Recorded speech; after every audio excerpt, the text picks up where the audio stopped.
Grab your drinks and preheat your ovens. It's time for Chuckin Muffins. I hope everybody had a happy, healthy holiday with your family. Hope you got everything you wanted. And as far as I'm aware, when this video releases, I think it's gonna be New Year's. So I hope you had a Yep. happy New Year. Happy New Year, Uh, everybody. in other news, Chuckin Muffins, we're gonna acknowledge that Henrik Lundqvist has announced he's having an open heart surgery. Um, and also Jonathan Taves is he out for the season? For foreseeable Uh, future, I'd say. for foreseeable future. Okay, Jonathan Tays is out with an illness that's making him feel drained and lethargic. His words. So we just like to say our best wishes with both of them. Um, Yeah, you yeah, hate to see stuff like that, like yeah, especially with the exactly. Longfist thing. He was in New York for so long. Everyone was so excited to see how he's gonna do in Washington, and then that hits. Like no one saw that coming. Same thing with Taves. It's awful news, bro. It sucks. But moving into I'd say not really better news, but there's really no way to segue from that. So let's just jump right into it. So Tampa. They've been really busy over the past, I'd say, a week from that we've last recorded. So I guess we'll start with the most notable news. Nikita Kucherov is not going to play the entire regular season for Tampa next season, for this upcoming season. How do you think that's going to affect their play? It's probably their. I'm sorry, that is their best forward. So I Yeah. mean, it's a huge chunk, but. I don't know. They still have a lot of decent players. It matters if Stamkos. Yeah, no, he's going to be healthy. I saw something. He'll be ready, healthy for training camp. So they have him Right. back. So I don't know. Maybe if Stamkos stays healthy all season, I don't Eh, see it being that big of a deal, a but lot to ask that for. exactly that seems like a lot just to ask for him to stay healthy the entire. Exactly. Oh, they got some of the younger players locked up who were a bit of question marks. We got Sorelli locked up 4.8 for 3 years. Cernak locked up 2.95 for 3 years. So those players, hopefully, they take another step in progression. And Sorelli's going to get a big opportunity to play next season, right? Because especially with Kucherov out. Oh yeah, Mm-hmm. They he's also signed or re-signed Jan Ruda, who played with them in the last season, 1.3 for 2 years. Sorry, I interrupted you. What were you going to say? it's cool. Sorelli was already like a top six forward, Mm-hmm. but now with Kucherov gone, it's fuck, dude. I really feel like Stamkos isn't gonna stay healthy. I feel like it's gonna be on Sorelli's back. You think so? Sorelli and Point, yeah. They got Palat in there too. So Eh, I guess. Palat played pretty good with Point and Kucherov in the playoffs. So, but I don't know. Without Kucherov, that's they're still going to be a playoff team, most Oh, definitely. 100%. Yeah, Yeah. 100%. That defense, that goaltending is just way too good. But Kucherov's definitely going to hurt. But they did say regular season. So as long as Tampa can get to the playoffs, I think they'll be fine. And they could easily win back-to-back cups. I don't think that would surprise anybody. So also Tampa making some more moves to clear out some cap space. They traded Braden Coburn, Cedric Paquette, and a 2022 second-round pick to the Senators. Why am I blanking on this? The Senators. I didn't write it down, right? It's Ottawa, right? Yeah. Okay, Ottawa. So they got in return, they got Anders Nilsson and Marian Gabrick. Like 5 years ago, maybe 6 years ago, we'd be like, oh my God, Marian Gabrick, Tampa wins this trade. Oh my God. But in 2020, almost 2021, Marian Gabrick hasn't played hockey in, I'd say, at least a year, maybe a year and a half, 2 years.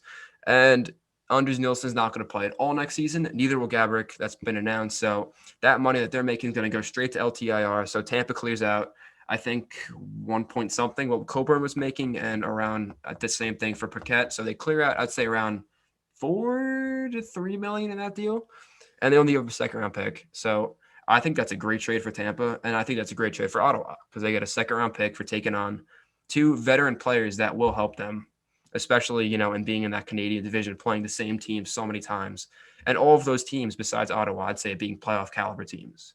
So what do you think? What do you think that that trade will do for Tampa salary cap wise?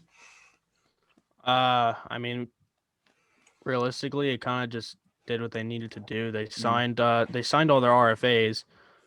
Um, and now they have no money left, but they don't really need any money anymore because, like I said, they kept the Stanley Cup winning roster together. Mhm. Like there was no changes to be made except for just getting cap space to sign the guys that they needed to sign.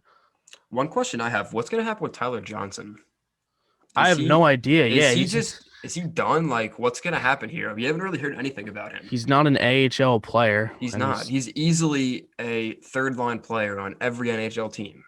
top 6 on more than half. So I thought he was gonna get sent to Detroit or something. that's what I thought too. Maybe something's still in the works, but I don't know. Like you can't have him in the minors. Like you can't.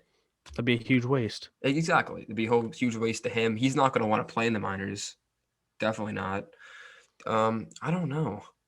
I can see maybe move to Detroit, but for what? Would Tampa be paying for them to take Johnson, or would Detroit be paying for Johnson? Like, how's that going to work? Like, I have no idea. I don't think you know either.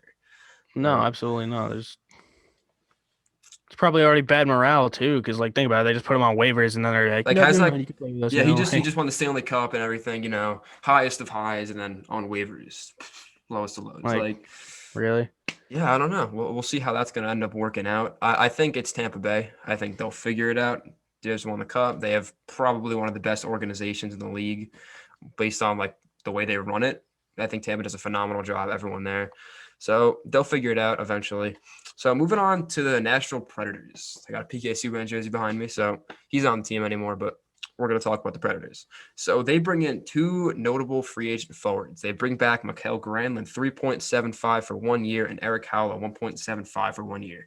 How do those key additions affect Nashville Predators offense? What do you think it does for them? You've said it before, and you're kind of right. Like the forward core just kind of needs like a shakeup at this Yeah, I've been point. saying Like this for a while now. it's not even like they have bad players. They actually have a really decent forward core if you look at it. It's just the scheme. I don't know. It's just not working.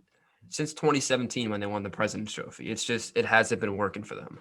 I think they did make it better, but I still think it needs change. I think either Johansson's got to go. Dude, I feel like, they just signed Duchesne. Like, but he doesn't really fit there. besides And liking he's country music, which I said yeah, last he's time. there for 6 years, so he's gonna be Yeah, 35 by the end of his deal. yeah, and he's making $8 million as well. And Exactly. if he's not going to produce in a point per game place like he was playing in Columbus and Ottawa, it's not worth it. Because he put up like 60 points last year, somewhere around there, if I were to guess. Like that's not enough for an $8 million player, especially with the caliber of Duchesne and what they expected him to do in Nashville. So I mean, they got guys like Forsberg, Arvidsson. They lost Craig Smith. They got I don't even know. Let's Luke hold up. Kunin. Yeah, Luke Kunin. They just added him. Are you looking at the Predators offense right now? No, I just had it off the top of my head because I'm really smart. Oh yeah, definitely. Luke Kunin is definitely the name there. They got guys in there, but I wouldn't say maybe trading Forsberg is the right idea, or even trading Arvidsson is the right idea. Arvidsson's got to Mm, stay healthy. That's his problem. He's yeah, never healthy. He's always hurt. But Forsberg is the youngest forward on the team that 26. is like they're the two younger players are Yakov Trenin and Luke Kunin. Like I'm talking about a key player. He's the youngest key player. I feel like if you're gonna move anybody, he's like one of the last people that you should move in terms of forwards at Oh least. yeah, Forsberg. You do not move Forsberg. You build around Forsberg. But like a Ryan Johansson, like he's just been average, and he's making what? Is he making 8? He's They're making 8, isn't Duchesne he? and Johansson are both making 8 mil. Fuck, bro. No one's gonna take that contract. I wouldn't. No, I wouldn't either. No way. Ah, fuck. So I don't know. Maybe they can somehow make a trade for maybe like an other overpaid forward. Not overpaid, but like making more than he probably should be making. I tried to do this last time and I couldn't think of a player, and I'm not even gonna try now. But Well, yeah, think about it. In this case, they would just have to get maybe a younger player who's yeah, not as who would good. then again? Who would trade a younger player for Exactly an for that. established player making $8 million till he's in his late Yeah, 30s, probably? like not very high value.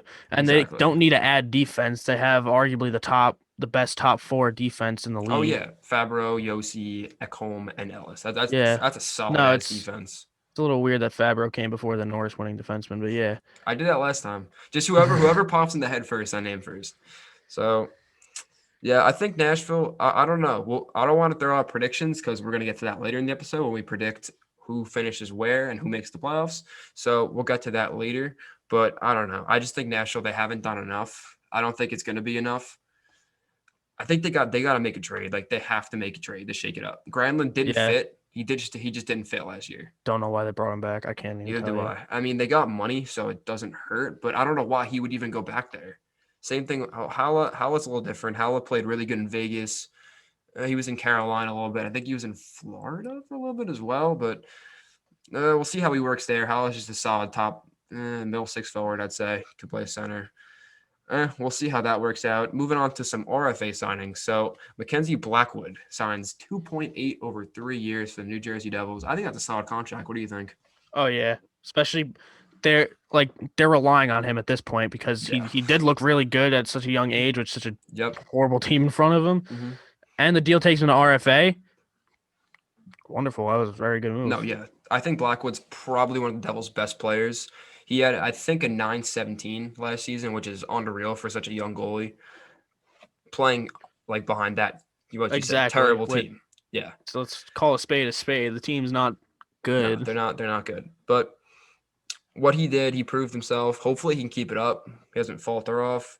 He's making decent money. I'd say it's more of a team bargain deal. He'll definitely get paid if he keeps up his production past this year and throughout that contract. So I'm excited to see what Blackwood has in store because I'd say he's probably one of my favorite Devils because I don't like many people on that team. So Casey Middlestat also re-signs with Buffalo, 874K over 1 year. Hopefully, he can actually get on the roster, next season or this Yeah. season and start playing. What do you think? You think he has a chance to crack that roster? I don't think he'll be in the top 6, but maybe top 9. Definitely not top 6, especially after all the additions they made. Unless I they try to don't. balance out the offense. Maybe they throw Thal like on Jesus Christ. They throw Stahl in the third line. Maybe Middlestat in the second. Give him top 6 minutes, but I'd see that unlikely. I don't. Yeah, that doesn't really sound likely to me. I don't know. Middlestat's 22. Uh, Got potential. he's definitely got potential. He's what did he go 7th or 9th overall in his draft class? I think seventh, Okay, so seventh or eighth. he was the player that couldn't do a pull up. I think at the combine. Am I not right? Am I not? Was I think that was him. He couldn't So do a he's pull up. Oh my bro, you're a hockey player. he's got some shit to prove. I hope he got stronger because you're not going to be doing much if you're not that I'd strong in the hope he got NHL. stronger. Like I can do a pull up, and I'm not even close to the NHL. I can do a pull up and I'm fat. You know how much weight I have to pull up when I'm doing that shit? A lot. Oh, figure he's only like probably like when he was 18 years old in the draft combine, he was probably like what, max 160, max 170. Probably around there. Jesus, bro, you can't do that. Fuck, bro. Like, come on. But hopefully he'll have something to prove after not being able to do a pull up. So hopefully he can go out, produce, make Buffalo a little better because no one wants to see Buffalo do bad. Everyone feels bad for them. So Yeah, if everyone feels bad. no, It's a like no one petty hates thing at this Buffalo point. anymore. No one hates them. It's just fucking sad at this Yeah, point. it's pathetic. That's the right. It's just pathetic. Moving on from that, Jesus Ethan Bear Christ. re-signs in Edmonton, $2 million over 2 years. What are your thoughts on the contract? Um, I always say this about these types of deals. As long as it brings them to RFA, it's cheap, it's short, great deal, especially for Ethan Bear. That's gonna have a decent amount of they're gonna have a decent amount of reliance on him this year because Klefbom. Clefbaum's out. hmm Yeah. He could see serious power play time. Like if Barry doesn't work on the number one unit, Ethan Bear could easily take in and swoop that position away from him. Yeah, And I easily. wouldn't be surprised if he did. He's a really good offensive defenseman, a lot of offensive upside.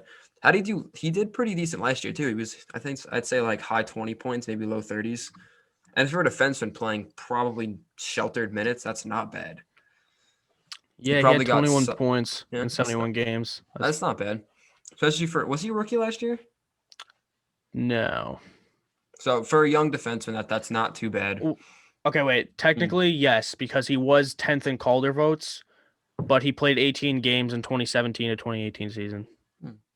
Okay, so No, I don't think he scratched this. I don't think he yeah, hit the met mark the back. bare minimum. Yep. So good on him. Earned some nice money, especially in this pandemic world. So good on him. Hopefully he can really actually grow and stay on the Edmonton team and produce to the high level everyone expects him to. So moving on to some more signings. Let's head to the Montreal Canadiens. They made some couple depth signings. They brought in Michael Frolik and Corey Perry, both $750K for 1 year. How do these two players, will they make the Montreal Canadiens team, and how will they do if they do make it? To be honest, I don't really know about Frolik. I just kind of feel like I don't know. It's just kind of insurance. Like if some players don't work Solid out, depth player, yeah. but Corey Perry, I think, will be a depth player. But then if Montreal makes the playoffs, then that's pretty much he's a playoff player. If that No, makes he is. Mm-hmm. like he was a decent asset of the He was Stars during he was their one of the Stars' cup best run. forwards. Exactly. Yeah. Especially in like the Western Conference Final and like the later rounds in the playoffs, Corey Perry really showed up for them. So if Montreal goes that far, I think he can provide like some great veteran leaderships and some great production for them. Bearing if they get there, I don't think they will get there, but hey, if they do, hey, you never know because one of the team in that Canadian division is going to the conference finals, whether you like it or not. That's gonna happen. So hey, it could be Montreal. So Perry could make a good addition on that team. And for Frolik, basically, you said it right. Solid depth player. He was all right in Calgary. He played top 6 at points, but he's really not that great anymore. I'm pretty sure he got traded to Chicago at the end of last season. Yeah. I don't even remember where he finished off I his think it season, was to be honest. Chicago. If not, my fault. But we'll see what he does. He's what is he? Late 30s, mid 30s, 33, 34. So he's 32. 32. Oh, okay. So he's 32. He's got some years left in him, but there's really no upside there. So he'll probably just be a depth player. Are you looking where he finished off last season? No, I was just looking at something else, but off the top of my head, he finished in Buffalo. Did he really? Yes. I didn't even know that until I thought of it just now, but Oh yeah. Did Cap Friendly give you a little, you know? no. No, you sure? All right, all right. So finished in Buffalo. Didn't know that. So moving on from that. So a player that did finish this, who's going to finish this season in Chicago, or unless he doesn't get dealt the trade deadline, Carl Soderberg. He signs a $1 million 1 year contract for the Blackhawks. How do you think that's gonna pan out for Chicago? You think he's gonna continue his decent production that he had in his Arizona? Jesus Christ, finish his decent production he had in Arizona. Keep it up next season. What do you think? No, he's on a dying team. Like really, I since Taves is out this season, likely Mm-hmm. it's pretty much just Kane, DeBrincat, and Kubalik Strom's in there too. and Strom. Okay, Strom's so also not he's signed, which is kind so of exactly notable. Strom's an RFA right now. So I Soderberg's not really going to play with anyone that's going to boost his production. Like Well, it's not a very Soderberg could get top 6 minutes now because Taves is out. I yeah, I mean I guess so. Like because the number one center is going to be Strom probably. I'm pretty sure DeBrincat played more wing, so we could see a Strom DeBrincat Kane line, maybe. I can see that. You got Kubalik, Soderberg. I don't even know who else is in that top 6. Shaw, would they put him in the top 6? I saw today he's ready to play. I don't know, but like Chicago is not going to be too great next season. I think Soderberg will help them, but if I'm Chicago, I'm going for that draft pick. Oh yeah. Oh, they also have Kirby Doc too, but he'll be out to start next season because his wrist is like, Oh God, dude, yeah, yeah, his wrist got that was so bad. fucking mangled in the World It Junior. wasn't even that bad. He like didn't he like just cross check someone? And his wrist Did just you went. not? Did you not see the picture of his wrist? No, I did see the picture of his wrist. I was trying Dude, to see what that happened on the ice. it didn't even look that bad. And then his wrist is just like Yeah, it was. deformed. It's like it's Yeah, horrible. that was so bad. Hopefully he gets better soon, but it's like that. That was, oh my god, that was rough, and that's gonna hurt Chicago too because he was looking decent in the Uh, World Juniors. I saw some highlights. He looked pretty damn good. So hopefully he speeds up that recovery, returns nicely, and will be and hopefully he can contribute on that team, which I don't think will do much next season. They didn't play bad towards the end of the season last year, but especially with Taves and absolutely no one in net. So for real, worst yeah, goaltending not duo even in a the league. question. Not even a question. They have that guy Miko Leitinen. I think is what's his name? Fuck. That's gonna Evan nah. Lankinen. Kevin Lankinen. Fuck. I got the last name right. Okay, Oh, close enough. oh yeah, you did, I guess. Lankinen. Yeah, I got the last name right. I thought it was fucking Kevin. All right. Moving on from that. What else we got here? We got Andreas Athanasiou signs with the LA Kings, 1.2 for 1 million for 1 year. How do you think that's going to help him? Think he's going to bounce back? Think he's going to continue his shitty production? How do you think that's going to help him? I mean, the thing with this deal that is good for LA if he does end up doing something decent in LA, he's an RFA at the end of it. If we look at this offense, it's not how do you say it? It's not good. Yeah. So Athanasiou, he honestly could kind of get some top 6 minutes in LA. I wouldn't. It wouldn't even surprise me to play him on the top line, Kopitar and like Brown or some shit. Throw him up there. What the fuck? He can skate. Might as well. Yeah, I know. He's very super fucking fast. I just want to mention something. Do you remember at Uh, the my yeah, bad. Were you gonna say something? nothing important. What were you saying? Okay. So do you remember at the trade deadline last year, Edmonton, they traded 2 second-round picks for Andreas Athanasiou and Mike Green. They Had got that? Mike Green. I Yeah, don't they even did. remember that. Mike Green played like I don't know how many games, but Athanasiou, I saw this on Twitter. Athanasiou played 13 games, and that was worth 2 second-round picks. And then they said we're not tendering an RFA. Yeah, because it was $3 million to tender him, which I wouldn't have done either. That's rough. Yeah, I know. But even Mike Green Good just shit called it by quits. He's Detroit. retired. Yeah. So I know CVY Mike fleeced Green wasn't even Edmonton. bad either. Uh, he, Yeah, a little he bit. Mike Green was better when he was younger. Like Mike Green, like early, like I'd say like late 2000s. Oh my god, dude, he was one of the best offensive defensemen in the league. Playing with Washington, he was nuts. But he ended up in Detroit for a little bit. And just kind of fizzled out. But now he's done. And Edmonton wasted 2 seconds on on absolutely nothing. They didn't make the playoffs. They lost Chicago in the play-in. Yeah. So good shit. Good shit, Edmonton. There you go, Ken Holland. Yeah. Impressive. Fucking idiot. Thought I'd mention that. Thought that was pretty funny. But yeah, I think Athanasiou will be a decent fit in LA. He's quick. Could play on the top line. Probably get some power play time. So hopefully he has a bounce back year. Moving on to Derek Brassard. Derek Brassard signed a $1 million 1-year contract with the Arizona Coyotes. Played with the Islanders last year. He was all right. Really wasn't once really what he wasn't what Jesus fucking Christ, I can't talk. All right, again. Really what he wasn't was a couple of years ago playing with Ottawa. Decent top six forward back then, but not really anymore. I'd say more of a fourth to third liner. He played all right with the Islanders. Coming over to Arizona, probably played just about the same. What do you think? Yeah, Brassard hasn't been the same since he was a Ranger. Like when he was a Ranger, he was like a first line center for them, I think, at some point, Yeah. some points. And then we traded him, got one of the best goal scorers in the league for him. So anyway, that aside, after that, he went to Ottawa. He did okay there. He actually had a pretty decent year when he first got there, and then eventually kind of just started to decline. Then he went to the Islanders. With the Islanders expected, didn't do much, not much to do there except for just kind of wait to leave. Now he left. Now he's with Arizona, where that team I don't really see doing anything spectacular this season, and he's on a 1-year deal. So, I don't know what to expect. It's kind of just a boring deal in my opinion. He's just kind of like there, Yeah, I was gonna say he's just there. He'll he's be not like there. he's not flaring any offense. Like Nah.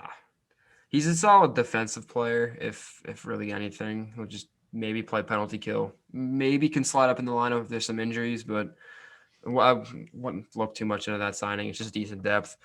I would look a little bit more into this signing as we have the Boston Bruins captain, Zdeno Chara, leaving to go to the Washington Capitals and signing a $795K deal for 1 year. What are your thoughts on this deal? so I don't know, dude. It's Zdeno Chara is good. Yeah. Let's be realistic. His age doesn't really seem to be that big of a, No, of a don't deal take right that now. into account. Like at age 43, he's still a really good defenseman. He's fucking huge. Um, their team is old. Like their team is really old now, just based on that signing The alone. Caps have one of the oldest teams in the league. Pretty sure they got Oshie 34, OV Ovi's 35. up there. Backstrom's up there. Backstrom's getting up there. They got 43-year-olds Chara. They just signed Craig Anderson. Kuzi's not Or that he's on a young PTO, either. I think. Kuzi's really not that young. What is he, 28, 29? 28. Okay. Carlson, 29, 30, 31. 30. Yeah, like they're old, bro. Like they really have no one good coming up like in the pipeline. So, but let's get back to Chara. Like, wow, I did not see that coming. I don't know about you. That's one of the last places I expect Chara to end up. But I think it's going to be a good fit. Yeah, I thought like maybe the Islanders or something. Yeah, he could go back to the Islanders, but chose not to. Goes to Washington. I think he could play in the top four, honestly. Maybe slide him along Carlson. That'd be a decent pairing. Just have Oh Chara yeah. sit there. Easily, yeah. keep it down, keep the fort going, and Carlson, get that offensive game that he's so good at. So we could see something like that. He'll definitely be on the penalty kill. He's going to be a leader in the locker room. So there's just so much with Zdeno Chara that he brings to an NHL team. It's not just the on ice play; it's everything off the ice, everything in the locker room. He's just a great, great player all around. But the Boston Bruins, do you think they name a captain to start the year? Honestly, I don't see why it shouldn't be Bergeron. Yeah, I was gonna say it. Like, I feel like it's a complete disrespect to Patrice Bergeron if he's not named captain, right? Like, he's so good, bro. Because Like, yeah, he's just like what he does. He's such a good defensive forward. He such a good leader on the ice, off the ice, everything like that. He's just perfect captain material in my opinion. yeah, because I feel like Bergeron is like everything you want in a center. Like his defense is remarkable. His face off skills are really good. He's very good offensively, and he's got experience because he's 35 years old. It shouldn't be Marchand because fucking his He's a antics. dickhead, yeah. That's not captain antics. No, it's not. Pasternak hasn't really been Too around young. that long. It should not be anyone except for Bergeron. Yeah, it's the easiest option. In my opinion, that's the only option. I feel like maybe a McAvoy, but I don't know really what he is like off. Like, he's No. too young. I don't know what he is off the ice, and especially with a player like Patrice Bergeron on your team, you can't name anyone else captain. So I think Bergeron's the easy choice for captain. Speaking of captains, did you see that thing that floated around like Instagram and Twitter today? That it was on Dick's that the Wild had a C on Parise's jersey. Did you see that or Do no? they really? Yeah, they put a C on his jersey. Come on. I don't know if That's that's giving it away. What do you think? So with the Wild, who do you think's captain's here? On the Twitter, I posted that Suter would be my pick. What do you think? I guess Suter, but That eh, it looks like Parise. Like, I would honestly just give it to nobody right now. I would just stay captainless. Like they don't really have a clear guy except for maybe Suter, but I figured Suter or Parise. They're gonna be there for a while. I figured Suter more or less than Parise because Parise's beat up a lot. Like, he's always if hurt. it's Parise, they're gonna be that team that kind of just had a captain that was kind of just captain because of his experience. Yeah. Jesus, I almost dropped my phone. But I think Like Suter would be the better choice. Suter's a horse on the blue line, bro. He's a horse. Plays yeah, 25 minutes a night. He's usually healthy. like Could even give it a Spurgeon. fuck, who was it? Brodeen. Maybe Spurgeon. That I could see Brodeen, that. maybe. I But figured maybe who Stahl, was but they moved him. Florida had a captain a few years ago, Oh, Derek okay. McKenzie. Derek He McKenzie. was like 36 and he put up like 15 points. They named him captain for like 2 years, like 1 year or Yeah. something. They just let him walk. It's like, He what's like, he what was a is fourth this? line center and they named him captain just because of his experience. So I was like, holy shit. Yeah, Obviously this that is was not to that no, extent. no, no, Zach not at Parise all, is not at all. better, Way better. but I don't he's not really that great. I don't know. It's about average. Um, I'm pretty sure we got every free agent signing, but we haven't gotten to the PTOs yet.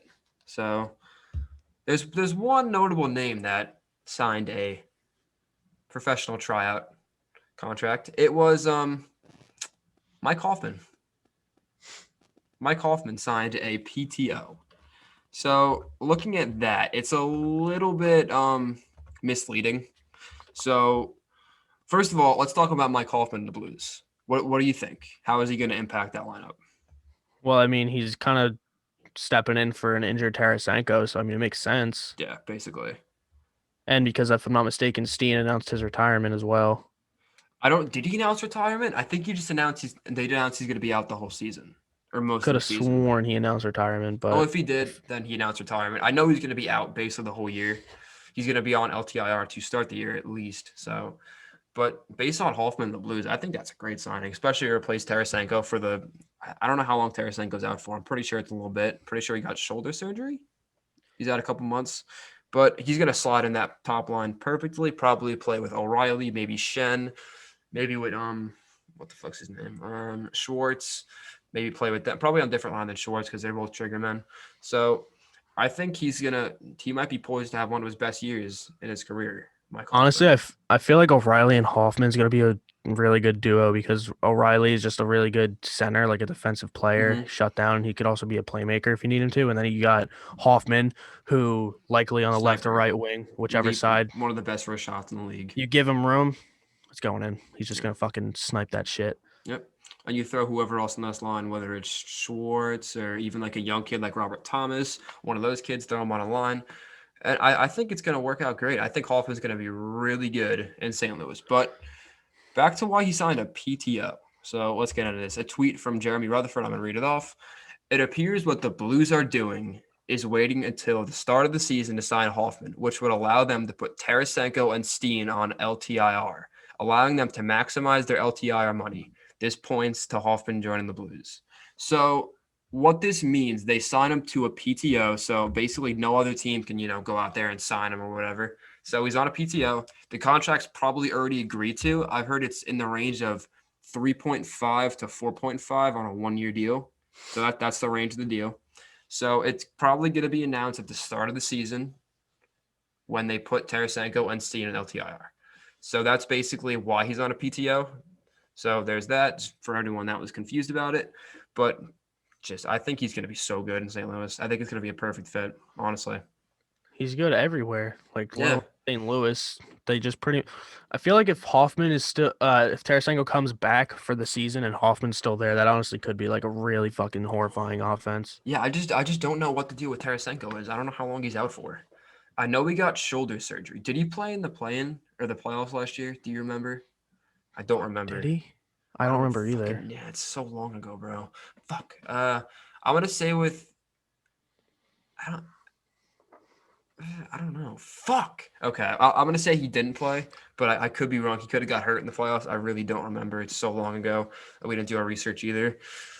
So, but yeah, that's basically it with Hoffman. I think he's gonna be a great fit. Said that like 4 times already. He's gonna fit in really well. He's gonna help the power play as well. He's a great trigger man. So that's really going to help the Blues. I can see them definitely making the playoffs easily. They won the Cup 2 years ago. They just got to hope Bennington can keep it up. That's the one thing. That's the one question mark I have with the Blues. So that's moving on. We're going to move on from everyone that's signed. That's basically offseason 2.0. For right now, there's probably going to be some more dominoes that fall, but those were more or less the bigger ones. So now we're going to get into the fun part of the podcast. We're going to predict where we think every team is going to finish in the new divisions. So, Eddie, what division do you want to start with first? Let's go with the North. All right, all right. How do you want to do this? You want to name off do you want to go like one by one, or do you want to name my list? I'll name my list. You name your list. How do you want to do it? We can go your list, my list. Okay. So I'm guessing we're going to go up from 7 to 1. Yeah. Okay. But so who I have finishing 7th, and I'm pretty sure, at least I hope you have finishing 7th. I have the Ottawa Senators. It's more or less the notable, or I'd say the only right team to finish last, unless something drastic happens here.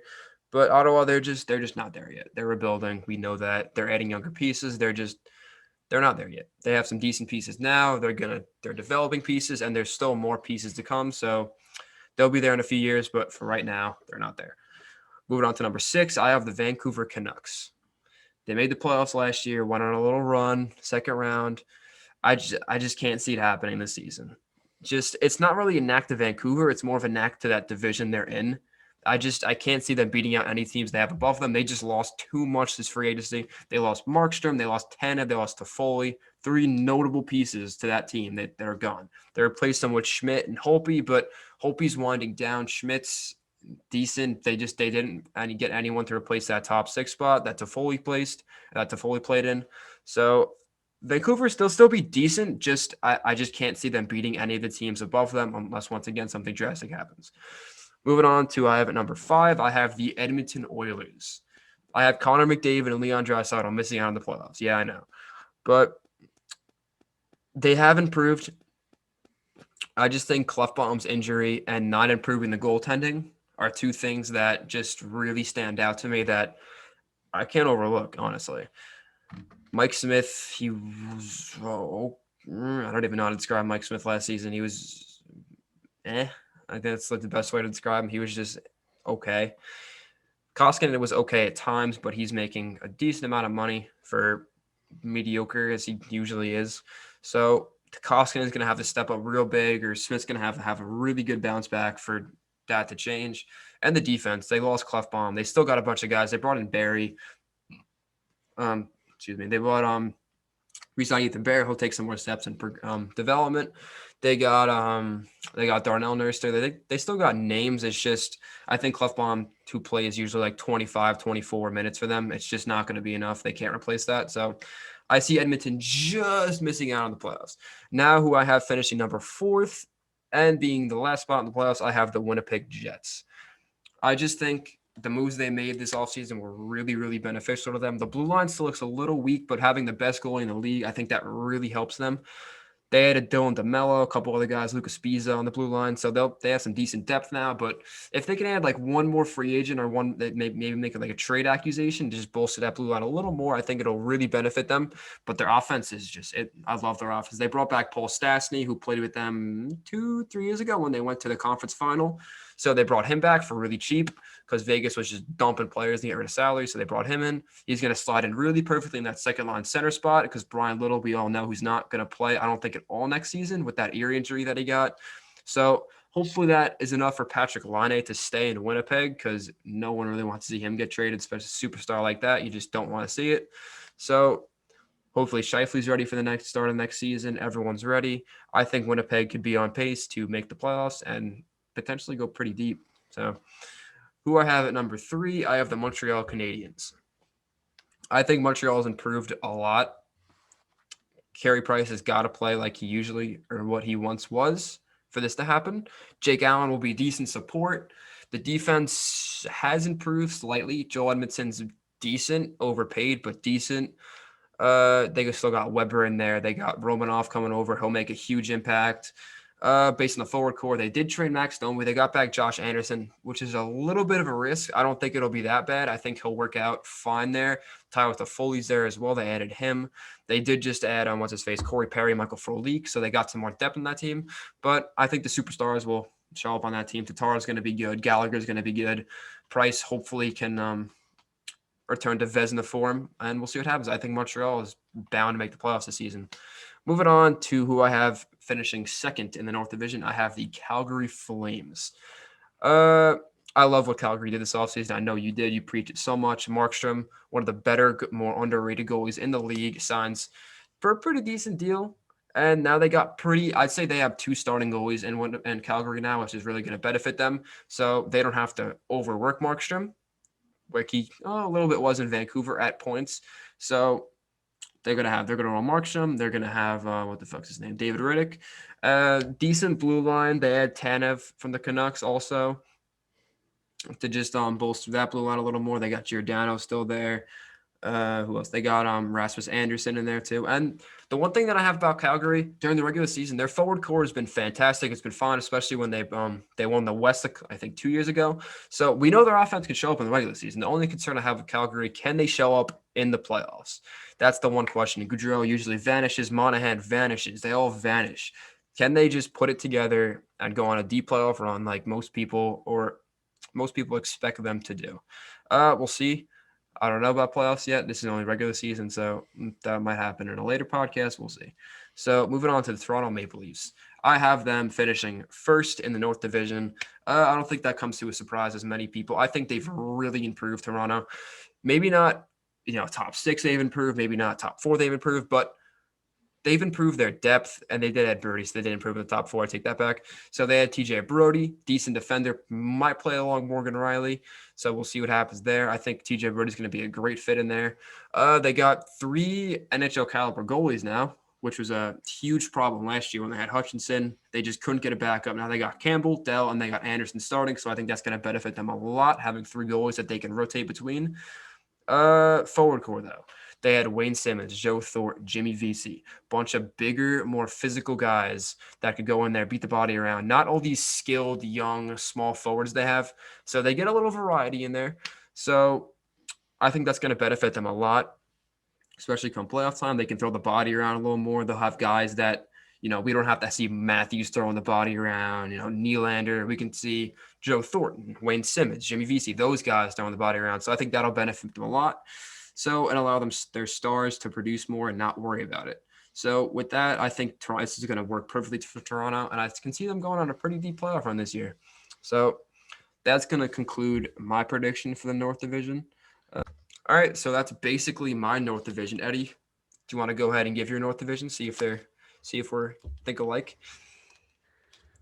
Yeah, so this is probably the first and only time this is ever going to happen. We pretty much have the same list for the North. Wait, we have the same list. For the North, yeah, I had Ottawa, Vancouver, Edmonton, Winnipeg, Montreal, Calgary, and Toronto in that order. Are you So serious? at first I had Winnipeg missing and Edmonton making, but now that I think about it, Winnipeg's forward core just like got so much better because now they have Stastny. Yeah. At first I was like their defense is kind of a problem now, but now that I look at their defense, it's not that much worse than Edmonton's. Especially if Ville Heinola is coming up. And fucking Vezina winning goaltender, so I don't think The best goal in the league.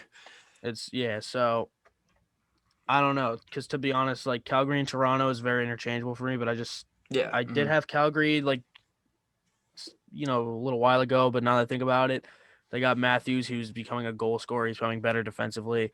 Marner, who's just getting better. Lealander, who can only get better at this point. They just brought in TJ Brody, so I don't know. I think you pretty much have the same list as me, and I think it's kind of hard to argue it. Yeah, I can see most people having a list like this. I just feel like who's gonna actually I don't even know if I could say that because I could see Vancouver sneaking in, I could see Edmonton sneaking in, I could see Montreal missing, I could see Winnipeg missing. I feel like Toronto and Calgary are the only locks to make it, in my opinion. But hey, we'll see what happens. I think more or less more the Canadian teams got better than worse. I feel like the only team that got worse is Vancouver. Yeah, they got worse. That's about it. That's why I have them sixth. I just don't think they're Ottawa level. I think they're definitely maybe a step below what Edmonton, Winnipeg, Calgary, Montreal, Toronto are. Pedersen's going to have to carry that team if they want to make the playoffs. Buster's going to have to take a step. Miller's going to have to continue to produce. Demko's going to have to be legit. I can't see it happening yet. I think maybe 2 or 3 years they'll bounce back, but not right now. So moving on to the West. We're going to change up what we did. We're going to go one by one now instead of, just having one person name all their things. So, since I did last time, who do you have finishing 8th in the West Division? Los Angeles. Okay, why? That roster just sucks. Yeah. I don't know. You keep saying like they could sneak in. I don't know whatever you're smoking. Like who's giving it to you? Like if I should be alarmed, but dude, that team, like that roster is just so bad to me. Like Kopitar is fine, but then you got Dustin Brown who's falling off with age, Jeff Carter who's been falling off rapidly with age, Alex Iafallo who's not a top six player. He's a depth player on most teams. In a top 6 spot for LA. The only thing to have going for them is Kopitar and Doughty. I can't really see anything else going on because Quick's not good anymore. Don't even name him. But I don't know if you remember this, but they won 10 games in a row to end the season last year. Do you recall that? Doesn't matter. I'd say a pretty similar team in my opinion, but maybe they'll take a step. I can't see it, being honest. But for what I have number 8, I have Anaheim. I looked at the teams. I just figured they got the better goalie. Defense, I'd say they probably have better defense. The offense, just I don't know about that offense, man. They got Ricard Raquel. Who else after that? Jakob Silverberg. They got a couple. They got just like LA. They got guys coming up. Like they got Zegras. They got some guys on the blue line. They got Drysdale coming up, but they just got. So they got guys coming up. It's just right now Anaheim dropped like a rock. Honestly, they really did. They just went like that quick. Like they were in the. Anaheim's like always like the winner of the Pacific, winner of the Pacific, winner of the Pacific, winner of the Pacific every year, in and out. And that way it's just fallen. It's fallen so hard. Like Getzlaf's not what he used to be. Yeah, they didn't adapt to they just change. Like some teams take it like I didn't say like the Bruins. The Bruins, they built around their aging core. Anaheim, they couldn't do that. So I have them finishing 8th. Who do you have finishing 7th? 7th, I have the Anaheim Ducks. You hit the nail on the head with that, though. Like, realistically, like they really like don't have much. They have a few guys in the development system, but that's not really gonna do much for them this season. I don't know. We gotta save John Gibson, bro. He's fucking Poor drowning guy. in that. Poor guy. He could be a Vezina winning goalie if he had a team with him, but he doesn't. Easily. The defense has Fowler, Lindholm, Manson, Shattenkirk, which isn't a horrible top 4. It's not bad. But when you look at the offense, we have regressing rapidly Getzlaff. We have not really that good anymore, Henrique, and then Silverberg, Raquel. Not much to look at on the offense. I don't think it's as bad as LA, but it's kind of close. Like, yeah, it's right there. You want to take a guess who I have in 7th? I don't know, because if it's in 7th, Yeah, LA. yeah. Okay, so we have them interchanged. It could flip flop. You could swap these either or. I think LA's a little better just based off what they were able to do at the end of last season. They won 10 games in a row, for crying out loud. I don't know how this team even won 10 games, let alone. Hopefully, Cal Peterson takes a step. Maybe can improve that team. Maybe quick bounces back. I can't see it. Look at what they got. They're paying Mike Richards till 2026. What? Are they actually? Yeah, they are. They're paying him $700K, $900K, $900K, $700K, $700K, $600K, $600K. Till 2026, 2027. Are you kidding me? Oh my God. Okay, that's ridiculous. But yeah, based on the forward core, they have no one outside of Kopitar and like Brown, if you'd even count Dustin Brown. They got Trevor Moore. He's a decent piece. Athanasiou maybe could bounce back, and the blue line's just not great. They got Mikey Anderson. He's okay. He's decent coming up. But no, he's not even – he's relevant. But it's just basically – it's a coin flip between who I had basically finishing 7th and 8th. Yeah, isn't it? Yeah, Isn't it crazy how fucking a trip to California for a team like a few years ago was like a death sentence? Like you'd be lucky to come back with 1 win, and now if you go to California, you pretty much don't get fucking 3 wins. It's like, what the fuck happened, bro? How the tables have turned. It's crazy. Who do you have finishing 6th in the Western Division? All right, at first I did have Arizona, but then I took into accountability the absolute lack of offensive depth. San Jose Sharks I have coming in 6th. Okay. Why?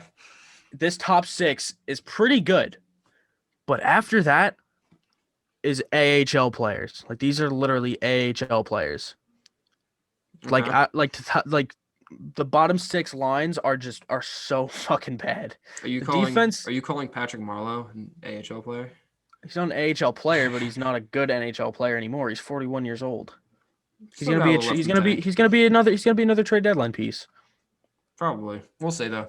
It's not what I But the goaltending, I don't like the goaltending. Martin Jones can bounce back. I think he will, which is fine. Actually, no, that's a lie. I do like the goaltending. It's not bad because I think Jones is gonna bounce back. Maybe Dubnyk. I don't know. Maybe the system they're gonna use the 1A 1B. It could work. The defense, the top 4 is okay. I mean, they got Carlson, Burns, Vlasic, which is pretty good. Vlasic isn't really that great anymore, but they do have Carlson and Burns. Vlasic, like I said, falling off, and then you just kind of just fall off after that. So, I mean, the lack of depth in all positions, I feel like is going to be the downfall of them. Yeah, I can see it. I'm going to be honest. I don't agree. Who I have finishing 6th, I have the Arizona Coyotes. They lost Taylor Hall. Their inability to score goals, it just wasn't addressed. Derek Brassard is not the answer to your goal scoring issues. It's not. Kessel's regressing. Clayton Keller is overrated as fuck. Who else do they even have in there? What's his face? What's that center? Nick Schmaltz is all right. He's decent. But just, I don't know, man. Their defense is all right. Their goaltending's phenomenal. I love their goaltending. I can see one of those pieces even being dealt at some point next season. I'd say Ranta is more likely. Why would you not? Like, There's so much value that you can't start both. You have so much value. Why would you No, exactly. Yeah, there's no Number reason to one. not. Just Dvorak's makes all no sense to right, me. but But just after that, their depth is really not that great. They added Kajula, he's okay. Their defense is aging. They have a lot of guys over like 28. Demers is aging, Jalmerson's aging, Goligoski's aging. Ekman Larson's getting up there. He's not very young anymore. What's his face? Chikrin's okay. He's not great, but is what it is. He's got medium elite he's potential. 22. He's He's got got. medium elite potential in EA Sports NHL, so he's phenomenal. Oh shit. Oh my god.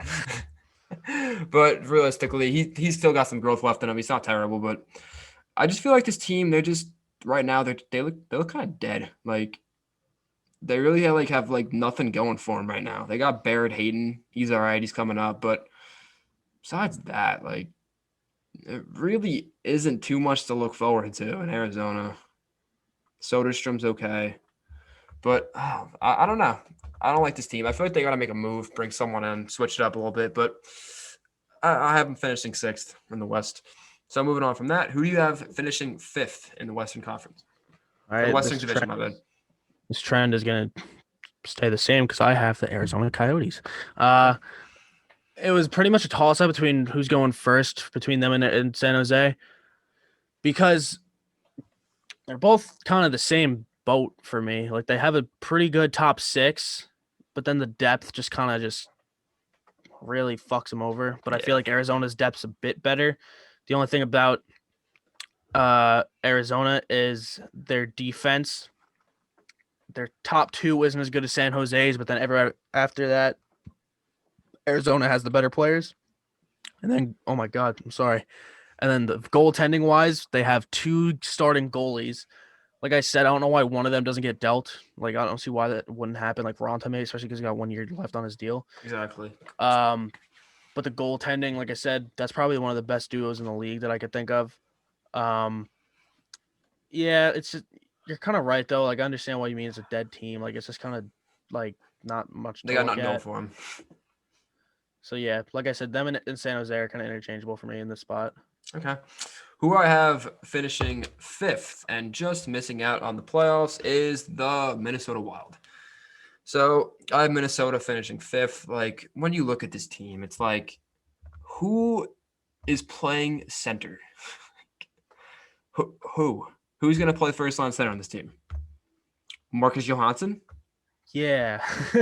Nick Bonino, and this team's going to make the playoffs. Nah, I can't say it. This team, it surprised me if they make the playoffs. I'm looking at my list now. I'd swap Arizona and Minnesota if I were to remake this. They got Fiala. I love Fiala. Fiala's great. Parise's aging. Zuccarello's aging. Benino's aging.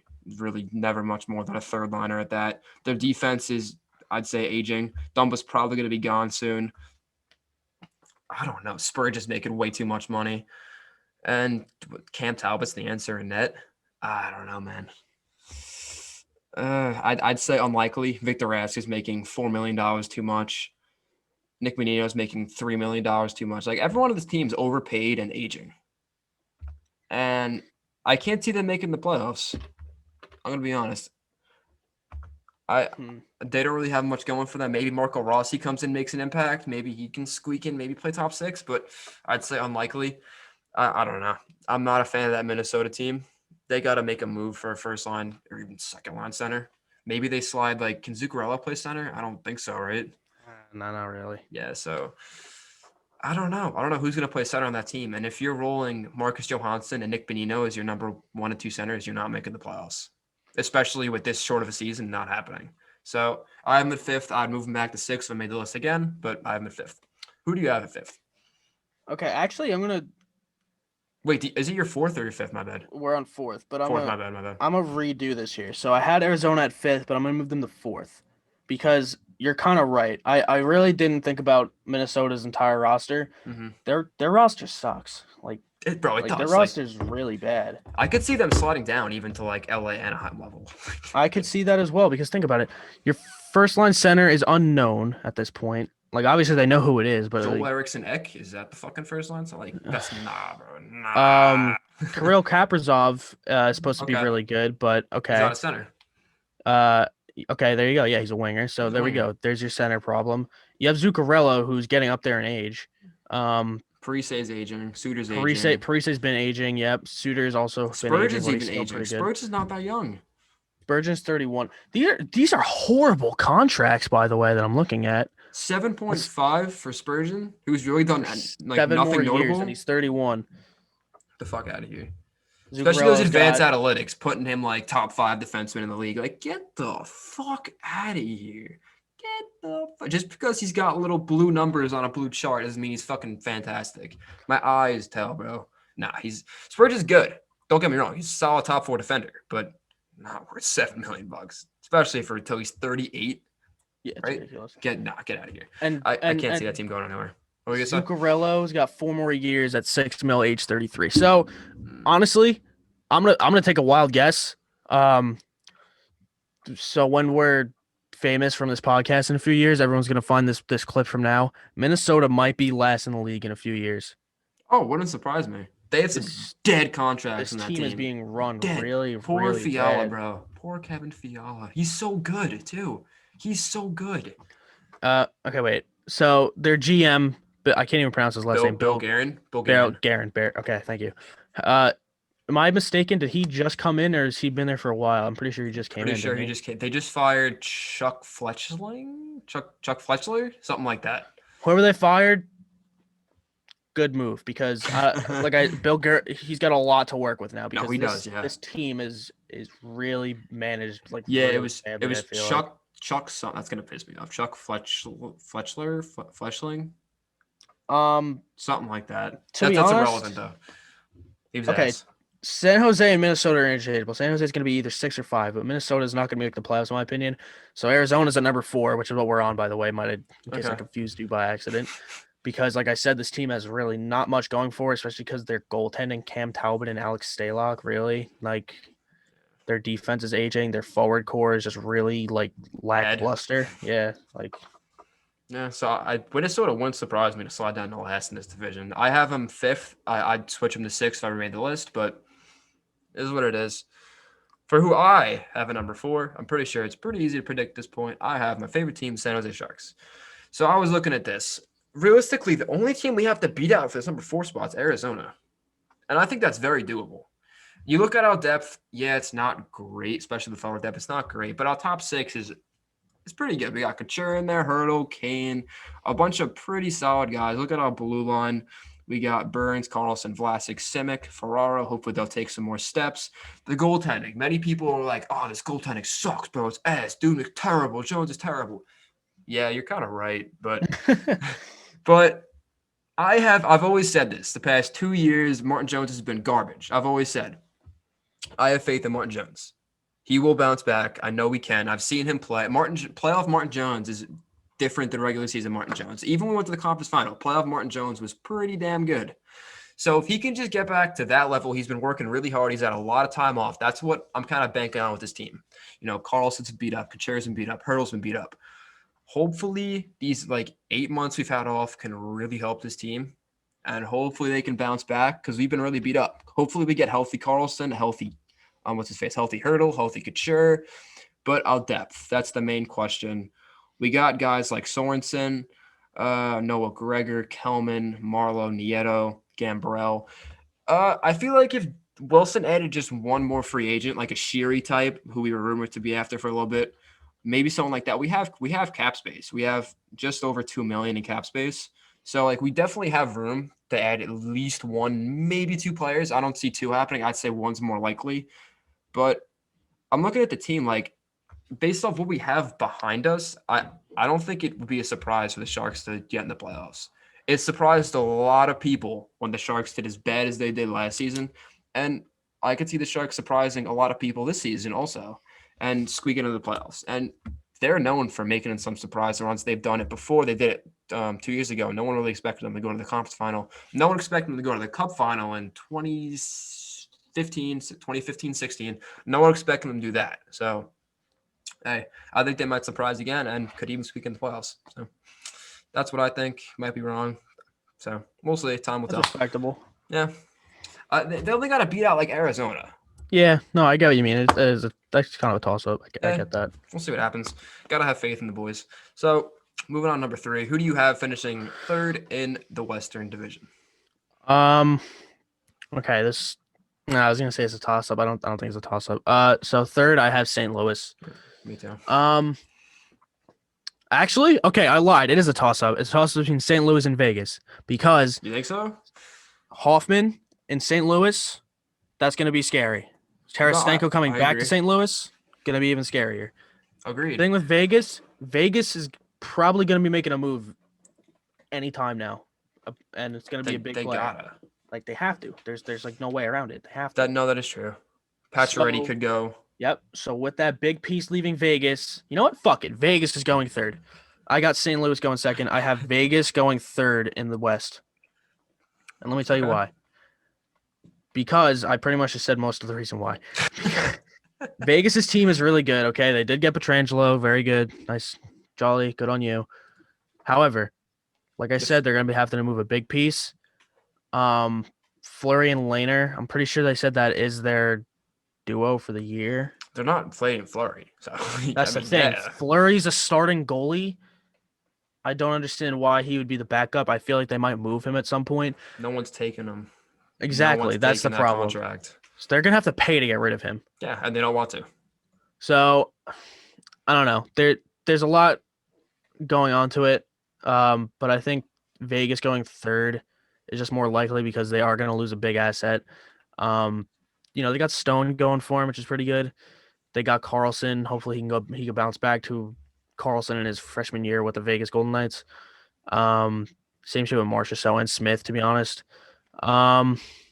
Other than that, like I don't think Petrangelo is going to carry them. Nah, definitely not. Especially if they're losing that big piece that is again likely going to happen. So I got St. Louis going over Vegas in that one. As I said before, I have the Blues going third. I just think they're a slight step below Vegas even after that move. Like Vegas, they got Stone, Petrangelo, they got Grigo, they have so much there. The Blues, I like the Blues teams. I like their defense. I like their top 6. It's really solid. The only question I have with the Blues is their goaltending. I don't trust Bennington. I don't. I love their defense. Krug's a great addition because they're going to replace Petrangelo really well. I love Parayko. Scandell's overpaid. Falk's incredible. Oh, my. Do you see this Falk contract? 6.5 for the next 7 years. He's got to bounce back. If he doesn't bounce back, the Blues are fucked. I think he will bounce back eventually. Gunnarson's a decent top 6 option. Bertuzzo even too. Throw on the body. They got to sign Vince Dunn too, so that still has to get done. So they might have to make a move here. Get it? They got to make a move. Wait, no, I don't. Oh, yeah, I do get that now. They got to get Vince Dunn. Done. Ha, get it. Okay, so I can see them making a move up top. I'm looking like Bozak. I see that contract. That contract's not very good. $5 million for 1 year left. It's definitely a movable deal. They can maybe be able to figure that out, figure a trade out. They got Perron. Perron's really underrated. Oh yeah, he's been so good the past couple of years. Sanford's taken another step. Sundqvist is decent. It's a little overpaid, honestly, but decent bottom 6 player. Blade's going to take a step. Barbashev's going to take another step. Robert Thomas will take another step. They got O'Reilly, Shen. They got pieces, and hopefully Tarasenko will return at some point. So I like the Blues team. I just think Vegas is a step above them. Just Blues have got more question marks at this point, I think. So I got the Blues third. And you said you have the Blues second now, and you talk about Vegas. So I guess I'll just talk about Vegas now. So I have Vegas number 2. I hate Vegas, but you got to give them credit where credit's due. Such a good team. The only criticism I have of Vegas is the way they handle their player matches. Sometimes Vegas is always in on the big fish. They always have to go get the big fish, and with doing that, they put players that have been on the team, players that have been fine on the team. They put them kick them out the door. Look at Stastny, even Schmidt. They got to go because they're bringing in players that are better than them. Yeah, they're better, but they're still respect. Schmidt's a great player. Schmidt's fan. If they don't bring in Petrangelo, Vegas is still easily a playoff team. No question about it. They got Theodore on the blue line. They got McNabb, who's solid. Martinez is solid. Holden's solid. White Cloud was pretty good besides running himself into the bench last year. You remember that? Yes, I do. Okay, so they got a solid blue line. Forward core is really good. I like their top couple lines. Pacioretty, who could get moved. We'll see. Stone, I like Stone. Stone's fantastic. Carlson's really good. Smith's really good. Marchessault's really good. I like Tuck as well. Chandler Stevenson kind of came out of nowhere. He's been pretty good. Uh, and the goaltending, Leonard's fantastic. One of the better goalies in the league. I love Leonard. And they got Krebs down there. He could make an impact on the NHL roster. We'll see. But Vegas is a decent team. They definitely have players that could replace a Pacioretty if he were to get traded, which I'd say is most likely. I don't know what the trade looks like or to where, but I could see a player like that being moved. But like player management, like if they don't bring a guy like Petrangelo, you don't got to move out Pacioretty. You're going to move out Schmidt, and your team would be just fine. Morale would be good. But maybe going into next season, the morale is not there because they moved out of Pacioretty. And you never know what's going to happen at the trade deadline. Vegas could go out and get another freaking get like Taylor Hall at the freaking deadline. You never know. Then trade like Marchessault and Carlson, and like they just keep adding, but they're also subtracting. So maybe a guy like Stone gets upset. Maybe he requests a trade. Maybe he doesn't feel comfortable playing in Vegas because of like all the player movement. Maybe Stone will be on the block sometime. You just never know. A team like Vegas, I pulled my headphones out, but I feel like Vegas just has to fucking chill. they They gotta always chill out. they're always changing. Like That's what I'm saying. why are they changing a team that doesn't need to be changed? I don't understand. If they didn't have Petrangelo, they'd be fine. Like Pacioretty was amazing last season. Schmidt was really good last season. Like you didn't have to make these changes. So I don't agree with what they're doing. So they're still a good team regardless. I think they're still bound to make the playoffs. I have them number 2, and we both have the same team number 1. We have the Colorado Avalanche. I'll let you talk about them first, though. So Nathan McKinnon, I personally don't think so, but some people argue the best player in the league. Well, like I said, I don't agree. I can see why someone would want to make that argument. No, I could definitely see the argument. Skill, unparalleled. He's got speed. He's a big motherfucker. He can do everything. He's clearly a team-friendly player, considering a 3-year deal worth $6.3 million. Yeah, Jesus. And he said he'd take it again after. He says he's gonna do it again. He says he's gonna do it again. I said this a while ago. Like the reason the Patriots won so many Super Bowls for my football fans there is because Tom Brady was taking team-friendly deals. So then you could keep on players that help with the team. Yeah, it's exactly. not all going to you, it's going to everyone. So McKinnon's doing the same thing here. He's making very good money, but very cheap money for what he's worth. And now he's got McKinnon, we got Rantanen, we got Landeskog. They did just add Saad. They also just got Pulak. I'm not sorry, Pulak. Taves, wrong Islanders defenseman. They just really got underrated Taves. Defenseman. Really underrated. Yep. To be honest with you, they got McCarr, Graves, Taves, Gerard. They got a really Taves. Imagine that pairing. They got a really young and productive decor. No, they do. Looking at their blue line, Eric Johnson's the worst player on that blue line. Exactly. I was like, and that's not even a diss to him. That's weird. It's not even a diss. Like Ian Cole. Ian Cole's really good. He's a really good penalty killer, really good shot blocker. Eric Johnson, he's up there. He's making $6 million in like 2 years, maybe even a year. That contract could be really a burden to this team. Because they got to sign Landeskog, who's going to get an increase of that 5.5. Saad, who I don't even know. If he fits in well, he could stick around in Colorado. Calvert's going to probably be a little decreased. Belmar will be nothing. And they got to sign Joe, too. If he has a big year, it could be a lot. And they got to sign Cale Makar. I didn't even see that. And Grubauer. So they got that contract could be a burden to them if they don't move it or if he doesn't step up production. But besides that, this team's fantastic. I can't name a bad thing about this team, basically. The only thing that some people might point out is that the goaltending, if Philip Grubauer stays healthy, he's a very good goaltender. We're going to say Frubauer. Yeah, Frubauer. That's funny. But they got Grubauer. What they need, they just need him to stay healthy. Like Francouz and Grubauer both got hurt last year. Like I'm looking at Grubauer's stats right now. He was 916. Like that's not bad at all. And he was a 922 in the playoffs while he was healthy. So Grubauer is the real deal. He just got to stay healthy. That's his problem. But I'm pretty sure, hopefully he'll be able to do so. And if he does, this team is going to be scary. And they'll definitely get out of the second round, like unlike the past couple years. So I'd say most people have them winning the West. We have them in the West. So some people win the cup, to be honest. Yeah, honestly, wouldn't surprise me. I get it. Yeah, 100%. Figure we'll do the Central now. We'll do the East last. Okay. It's really going to shock me with this one. Who do you have finishing 8th in the Central. All right, Let me just brace so we're not myself. Let wasting me brace anyone's myself. Let me time. brace myself. Let's just not waste a lot of time. Let's just be realistic. Detroit, Yeah. nothing going on No. really. Like, there's No. not much to talk about here. They're rebuilding, nothing to do. Yep. Goaltending, they got Grice, cool. Defense, they got Mark Stahl, epic. Like, Day to the Kaiser, who's terrible. offense, they got Dylan Larkin, who I can't wait for his deal to end, because if Detroit's not good by the time his deal ends, and he could finally Bye-bye. leave. That kid deserves so much more. He is No, so yeah. good at hockey. Same with Mantha. Mantha's so good. As And long as he can Mantha, stick yep. healthy, yeah. It's him and Bertuzzi. Hopefully they can start building a core there. Hopefully I can't fucking talk. Hopefully Zadina can crack the lineup. Some of the Starting younger to notice players you too. can't talk ever. You're really bad at speaking. Yeah, it's not like I haven't openly said that numerous times. I can't fucking talk. Oh my god. Hey, but Detroit, I'm pretty sure they expect they're gonna finish last. Like, I'm pretty sure if I called up Steve Yzerman right now, been like, Steve, where do you think you're gonna finish next season? I'm pretty sure he'd say 8th. And I'm pretty sure he'd like that because he wants to get that draft pick. He wants that draft pick. He wants to keep building up the team. They might flip a couple players at the deadline. We'll see. But Detroit's going to finish last. Pretty sure that's no surprise to anybody. So I'd say this probably wouldn't come to surprise either. Hopefully you agree with me. Who do you think is going to finish 7th in the Central? I have Chicago. Yeah, me too. Okay.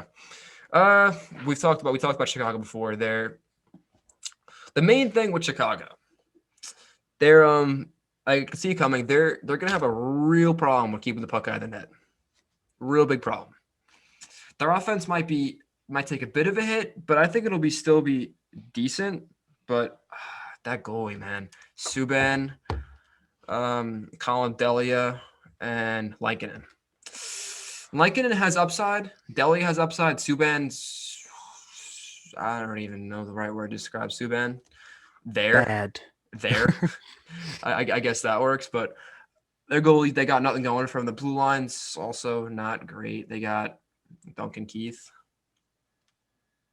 Anyone else in there, really? Let's be realistic here. No one really. Exactly. Their forward core, they got Kane, DeBrincat, Strome, Kubalik. And a team that just announced they're going to, a team that just announced they're going into a rebuild. You can imagine a lot of these pieces might be moving too. Yeah, we could see a lot of pieces moving around here. Mm-hmm. Hopefully Patrick Kane goes somewhere. He's not going to, but I mean, one could hope. Like a bunch of these guys that added, career. Like Zach Smith could be gone, Yanmar could be gone, Carpenter even he's a decent depth piece. He could be gone. Soderberg could be gone. David Kampf, I don't think he has much potential. Walmart could be gone. Hopefully Kirby Dack gets healthy better. Nylander, hopefully he can make an impact. Matthew Highmore as well. Hopefully they get Strome signed. But yeah, blue line they got Boquist, Zadorov. They added him. I don't know, man. They're not going anywhere. It's no they got Shaw. Easily. Hopefully, maybe he'll be ready. Maybe he can make an impact. Go bother to shout out some people. But prospects, really nothing going for him. They got Brandon Peary. Maybe he'll play decent. Oh, never mind. Nope. Cup. Easy. Cup.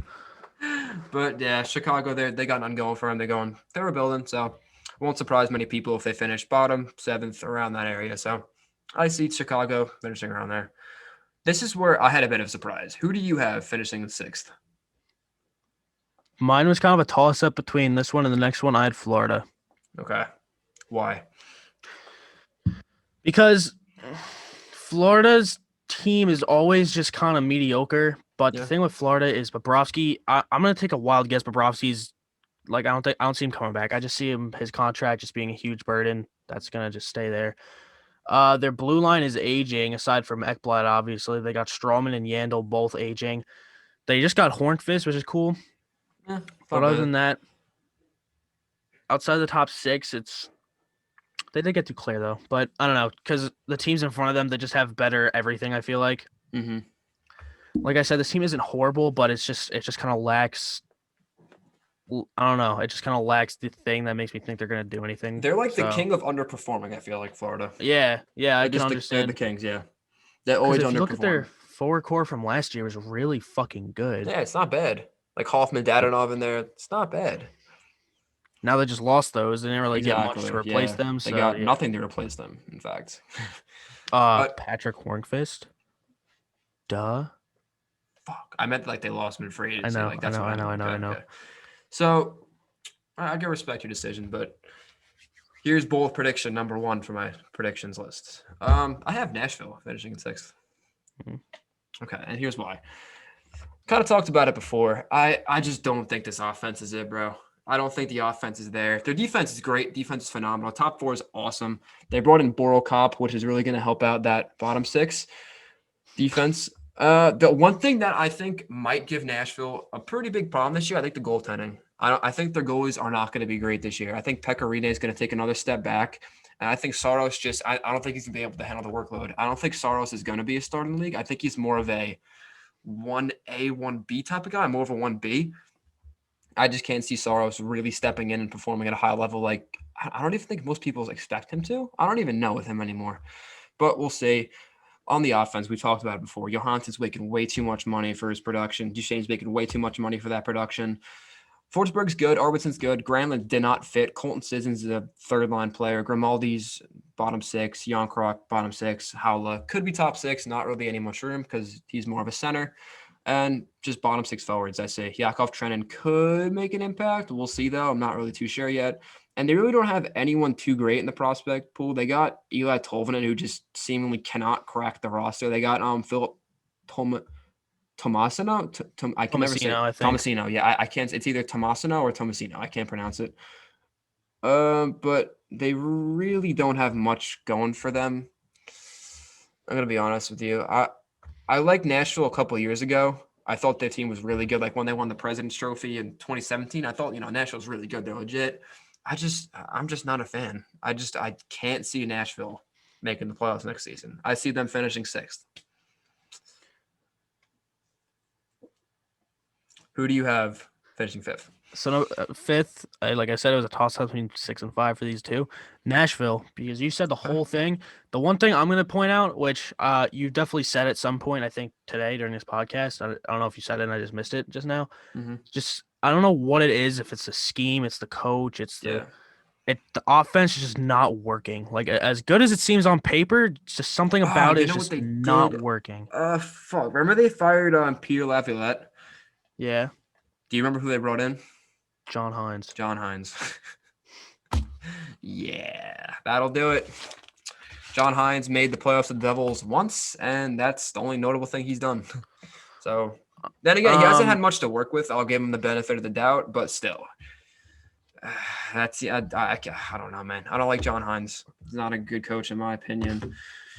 yeah, but excuse me. You're right though. This goaltending is going to take a huge hit with Rene's age coming up. They got He, Askarov, but he's a goalie. he's He's not not going he's to be not ready there for that. yet. Yeah, I was Not going to there say he's yet. not going to be ready for a few years. So yeah, Um, I see Nashville not going yeah, anywhere. the offense it's just not going to do anything for him. So I take him going fifth, just missing the playoffs.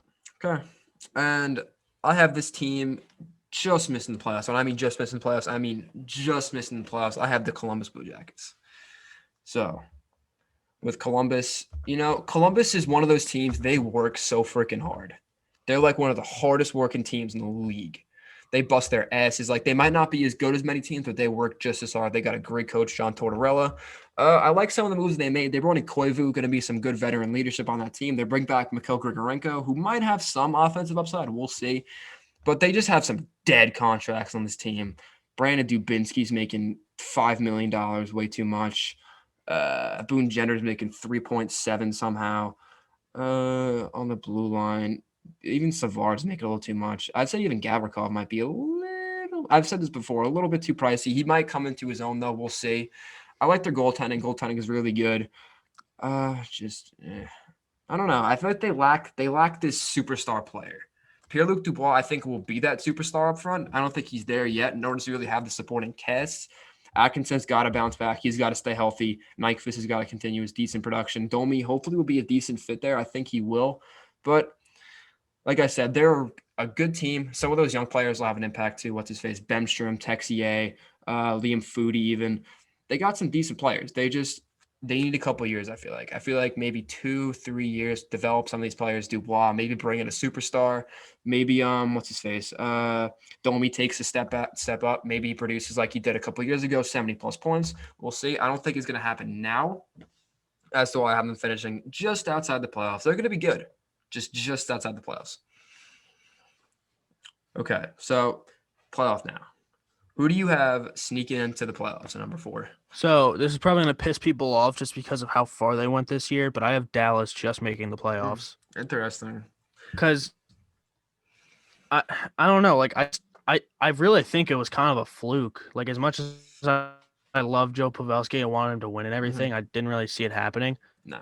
Because like think about it, like that team's not incredible. Like Sagan and Ben are like pretty much Monahan and Gaudreau just for Dallas. Like if Yeah. they're not, Hmm.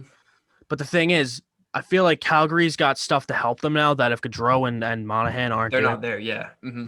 But in this case, if it's no Sagan and Ben, there's not much going Yeah. on. Guryanov was decent. Hopefully he takes a step. They got Hintz. They got Dickinson. Like they're not bad, but like you said, there's really not like those superstars to take over if Ben and Sagan Exactly. don't perform. Um, the defense you got Heiskanen who Dell is okay. I feel like once you get outside of that, maybe like Mark Pysyk is okay. Big Rego Lexiak, he's kind of just a big physical player more than anything. Basically. The goaltending Bishop and Kudobin, pretty good, pretty good. Apparently, one of them is one of the best goalies in the league according to NHL and NBC. Apparently, yeah. Best save percentage in the league, even though it's not true. It literally wasn't true, but whatever. I don't know. I just feel like the offense is kind of kind of weak outside of Sagan and Ben. So I don't know. I definitely think they will make the playoffs, just not by a big margin. Yep, no, I agree. But at number 4, I have who I call the king of underperforming. I have the Florida Panthers. I think this is the year Florida finally puts it all together and they can just get in the playoffs. Because if we look at Florida's team, like they have some decent pieces up front. They got Barkov, Huberdeau. They added Hornqvist. Duclair, they just added. Hinstroza was decent. Hornqvist can be decent. Vetrano was pretty good as well. Uh, on the blue line, they got some as well decent pieces. Yandel's aging. Hopefully, give the production. Same with Strawman. Ekblad's decent. I think he still has potential to grow. Uyghur as well. Nudavara as well. Gudas is gonna there to just hopefully not mess with his teammates' wives. And That's not. that Wait, wasn't him. no, he didn't. Not with a wife. It was a teammate. It was Michael Neuvir's sister. It was Gudas though, right? Yeah, but it wasn't his Okay, wife. It okay, was his okay. sister. I got I that think they were. confused. I think they were Hope dating. Let's hope not. He messes around with anyone's sister here, but that's what I meant to say. So Stone was pretty good as well. But the main thing that I have coming together here, Sergei Bobrovsky. I think he finally comes back, comes into his own, plays up to that contract. I think he's going to play. And I think he's going to I wouldn't say he's going to win the Vezina. I think he's going to make a run. He might not be a nominee. I think he'll be in conversation. Maybe like I could see his low being like the 8th guy, 7th guy, maybe 6th around that area. I see him bouncing back in a huge way, taking Florida all the way to the playoffs. I don't know how far they get, but I think he's going to take them to the playoffs. And I think it's going to be mainly on his back after everyone doubted him this year. He had a lot of time off. So hopefully he found his game and everything, could bounce back solidly. I feel like one more piece up front would really benefit this team. Losing Hoffman and Dadonov really hurt on paper, but maybe they have someone young they could bring up. Yeah, they got Gregory Denisenko, Heponiemi, some guys that can come on. They got Tippett too. Tippett might be ready as well. So they might have some guys that could step in, that could produce at level, maybe not the same level Dadonov and Hoffman produce, but slightly under, but it'll be just enough to get in the playoffs with Bobrovsky finally bouncing back. So I think Florida will do just enough and get just into the playoffs at number 4. So who do you have coming in at number 3? Number 3, you've ranked this team pretty low in my opinion, but I mean I can respect your reasoning.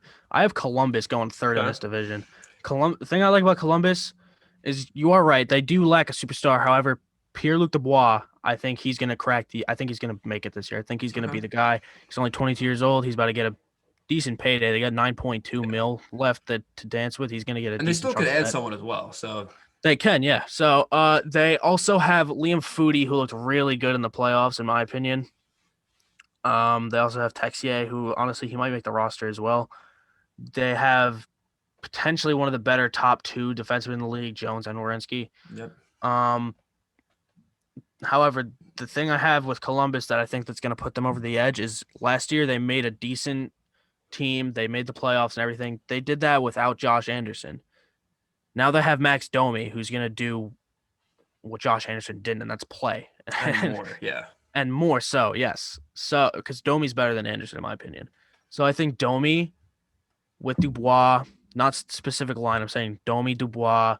I think Atkinson, who's still really good in my opinion. Foligno's in there too. Foligno's not bad. Foligno, yep. And then that defense is really good. Jones, Wierenski, Savard's not bad. Gavrikhov's pretty good. Outside of that is whatever. But and then that goaltending duo, I think Elvis and Corpusalo, that's like a really good duo. Corpusalo, that heartbreaking overtime loss after 5 overtimes, so I think it was. bad. After like how many shots did he face? 70 something, right? Yeah, he broke the NHL record. So if Columbus would have won that game, they would have won the series. Yeah, easily. Yep, they would have won that. That was the deciding game of that series. Just think, they gave the Stanley Cup champions a run for their money. Yeah, no, they 100% and now did. Their team's only gotten better, so I don't know. I think Columbus might be a factor in the playoffs, I think. No, they could. We'll see. I just feel like Florida might outbeat them. Just hopefully if Bobrovsky can bounce back. If Bobrovsky shits the bed, then my prediction looks I feel like absolutely Florida's terrible. success is based on Bobrovsky a lot. I have him bouncing back, so we'll see. If he doesn't, then there might be as low as 6. So we'll see. Based on who I have number 3, I have Dallas number 3. So they went to the Stanley Cup final this past season, mainly on the back of their, I'd say, depth and goalie. Their stars really didn't pop out. Sagan is going to miss training camp. It came out today, so that's going to hurt them a little bit. So they're going to have to rely on Ben, Pavelski, Radulov, some of these guys to hold the fort down, even like a Foxa and Skurianov, who I mentioned before. Dickinson's going to take another step. Kivi Vranta, who knows what he can do? We'll see if he's the real deal, see what he can do. Their defense is good, and Lindell's really good. Klingberg's underpaid, really good. Heiskanen's really good. They added who they had? They had Pissick. They signed Honka again. Honka has a little potential. Didn't play with them last year. Went overseas. We'll see what he can do. Maybe he'll bounce back. Bishop and Khudobin though.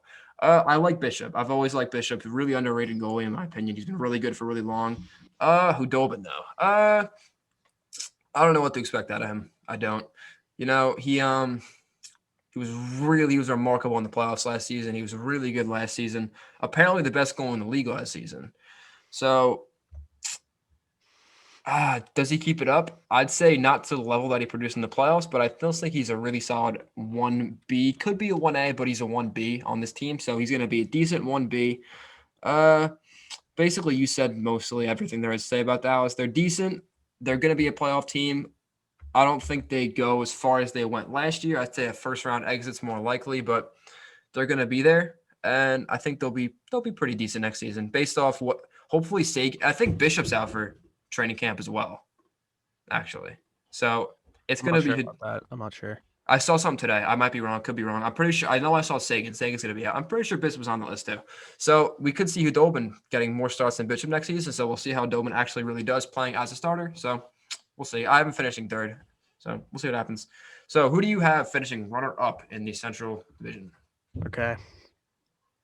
Before I begin, I just need to say, hear me out. Okay. Hear me out. I'm hearing. Most people would assume, since they won the Stanley Cup. Oh my God, are you serious? Tampa Bay is going to win the entire division easily. However, they're missing easily their best player for the whole season.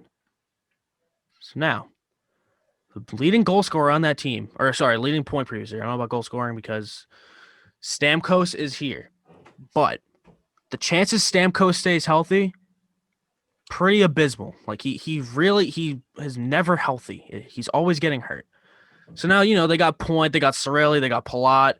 Gord's not that good. I'm not sure what's going on with Johnson anymore. The defense is still amazing. Vasilevsky and McElhaney, incredible goaltending duo. However, Carolina's got a really good fucking team. Like they really do. They really do. I've always backed that for years now. I love Carolina's team. So is it criminal for me to think that Tampa's taking second in this division? Not by a lot. Very small margin. It's going to be between the two. A lot we're going to have to go wrong, though. Stamkos would have to be out. Kucherov would have to miss serious time, which he already is. Stamkos is going to have to get hurt. No, he is. But he's going to come back for the playoffs, I'm assuming, because they said regular season. So we'll see with that. He could come back in the playoffs. I made this list assuming Stamkos doesn't even get hurt. I think Carolina could beat Tampa even if Stamkos stays. That's bold. I'm a really big Carolina fan. If Jacob Markstrom signed to that team, I can see it. But I just don't think it's going to happen. That goaltending, it doesn't scare me, but it's not it. It's not there. They could be so much better. I love that Hurricanes team. So let's look at the Carolina Hurricanes team. So the Hurricanes, their forward core is fantastic. Aho up front, Teravainen, super underrated. Teravainen's so underrated. They added Trocheck. They got Svechnikov on a rookie deal still. Jesper Fast they added for so cheap. He can honestly play first line, second line, third line, fourth line. He's one of those guys. Fogel's going to take it on the step. Disengo hopefully can bounce back. Niederreiter hopefully bounce back as well. They have one of the best defensemen in the league in Hamilton and Slavin. Just that they're so good, bro. They got Brady Shea. Like their defense is unreal. They even have Joachim Ryan now too. Dude, get. But That's why I said, hear me out. Dude, Carolina's team is, you said it yourself, it's a scary team. The only thing holding them back from greatness is the goalie. I agree. But I still have Tampa finishing number one. I can respect that. Like I said, Yeah. I could respect it. It's whatever. Tampa, I feel like they're just too good. They're gonna have so much confidence going into the next season. Yeah, they're gonna be without Kucherov, but Braden Point is gonna be one of the best centers in the league next season. You watch out. Sorelli's gonna take another step. Sergachev's gonna take a step. Hedman's gonna be there. Vasilevsky's gonna be there. I'm a little worried up front. I think they'll be fine. They'll be able to figure it out. They got players that can come up and play fine. So I still see Tampa winning. I can respect the Carolina because I love Carolina. I love that team. They're probably I'd say maybe my second favorite team. I'm a huge Carolina fan, but it wouldn't necessarily. I could see it happening. It would just surprise me. I'd be like, whoa, okay, Carolina won, but I could see it happening, and I can respect the argument. So that's who we have finishing 1 and 2 in the Central Division. Moving on to the East. I'm pretty sure we're going to agree on 8th here. I'd hope we agree on 8th here. I have the Devils. Yes, sir. Okay, so we both have New Jersey. With New Jersey, they got some pieces that can produce for them, but just with this division, I think this division is probably the best that they've put together here. There's just so many good teams that can make the playoffs. They're going to need everything to go right for to have a shot at the playoffs. Hishier's got to play insane, who's missing some, I think, the start of next season. I'm pretty sure I saw that today. I'm pretty sure he's missing the start of next season. Hughes has to break out. Jesper Bratt has to break out. Gusev's got to take another step. Johnson's got to take. Johansson's got to take another step. Paul Murray's got to continue to produce at a level that he's been producing at. Subban's got to take it back to 2015. It's just like so much would have to go right. Blackwood's got to put this team on his shoulders. I think Crawford's going to be a good addition. Will Butcher's going to have to play like he did a couple years ago. Severson's going to have to take another step. And yeah, it's just a lot's going to have to go right for this team to make the playoffs. I obviously can't see it happening whatsoever. Yeah, no, they're under new coach Lindy Ruff as well. Lindy Ruff, when's the last time he had a head coaching gig? It was like with Dallas like several years ago. Yeah. Yeah, like Hughes is probably going to step up. He really has to. He's not going to carry that team. Hischier is probably easily the best forward. They don't have much. Like, yeah, you said it yourself. They don't have much. They got Subban, who was supposed to be their best player, but he's having a horrible time in New Jersey. Speaking of Subban, I have a theory about PK. So ever since PK met Lindsey Vonn, I'd say his play's gone down. Wouldn't you agree with me? Sure. I mean, I don't know if I'd say they're correlated, but no, I timing's there, I guess. Yeah, timing is there. So sorry to PK Subban fans. Sorry to PK himself. His relationship with Lindsey Vonn has ended. Wish him all the best moving forward. But maybe this breakup could be the best move that PK Subban's happened to him. We could see maybe a bounce back here for Subban, because if we look at Lindsey Vonn, I feel like as he let Lindsey Vonn, his production went down. So maybe with him and Lindsey Vonn splitting, maybe it leads PK Subban to go up. I'd say very unlikely that happens, but it's a shot. I still think the Devils are, I'd say, almost a lock to finish 8th. So not much to argue there, really. So New Jersey in 8th. Who do you have finishing 7th? Okay, this this honestly kind of pains me to say it just because of the new additions and everything they made. I really like the team in general. Yeah. I have Buffalo going seventh. I can't see them beating out anyone ahead of them. That's what I'm saying. Yeah, like their team's not bad. It's No, just it's not. they're in a really hard division. Like They I are. don't see them beating any of the teams in front of them. I really don't. Yeah, like if Buffalo somehow ended up in the West, I could see them challenging San Jose and Arizona for a playoff spot easily. Yeah, but But just the division they're in, it's shot. It's a shot situation. So we've preached it many times. Taylor Hall hopefully will be a really good fit alongside Eichel. That top six is fantastic. They have in Buffalo. Eichel, Skinner, Olafson, Stahl. Like there's just six guys that perfectly fit that top six so well. It's going to be a really good fit. Their defense is improving. They got Deline and Ristolainen, and hopefully they take some more steps.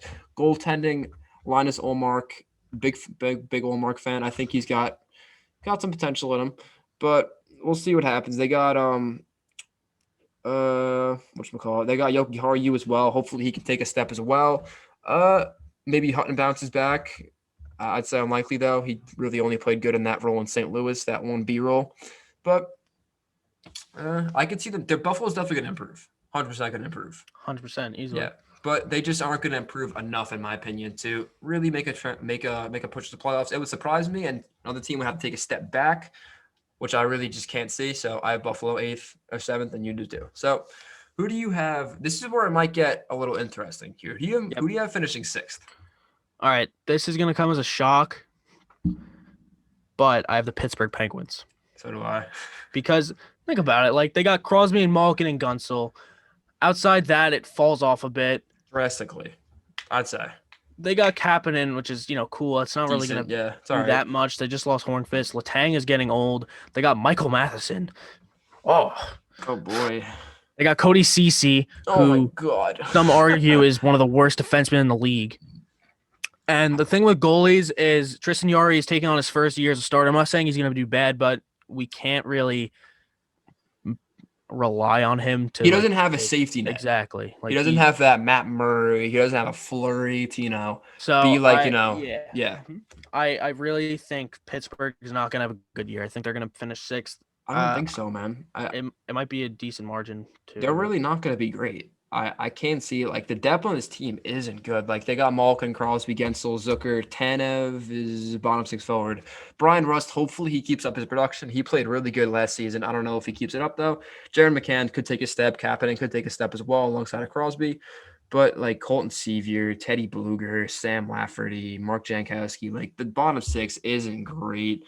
Defense as well. Like after like Letang and Dumoulin, they got nothing. And Marino, they got like nothing.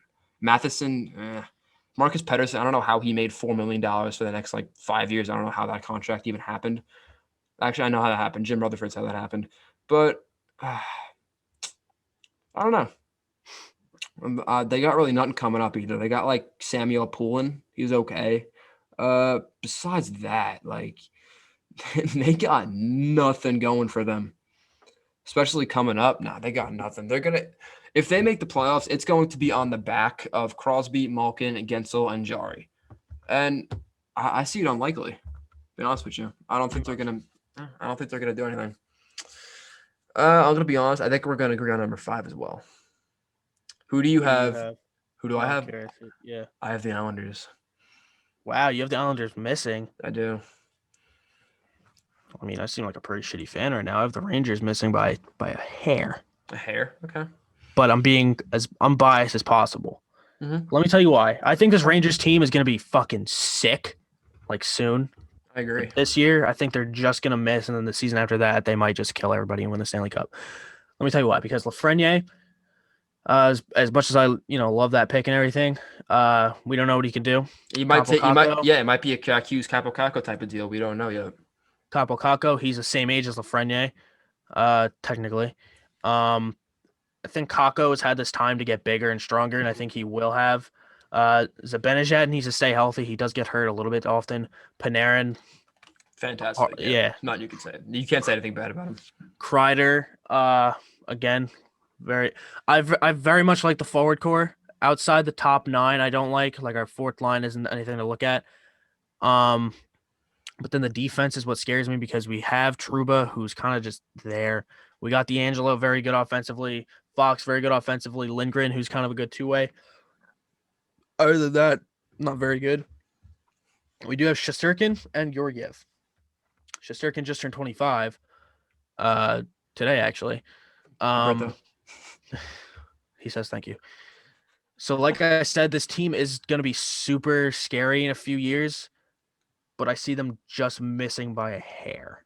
Okay, so I have the Islanders as well, just missing by a hair. It was a bit of a toss-up. This one was hard. This division was really, really hard to rank. So, looking at the Islanders here, they have some really expensive deals for their top six guys. Like Lee's making 7, Nelson's making 6, Everly's making 5.5, Ladd's making 5.5 too, Bailey's making 5, Pajot's making 5.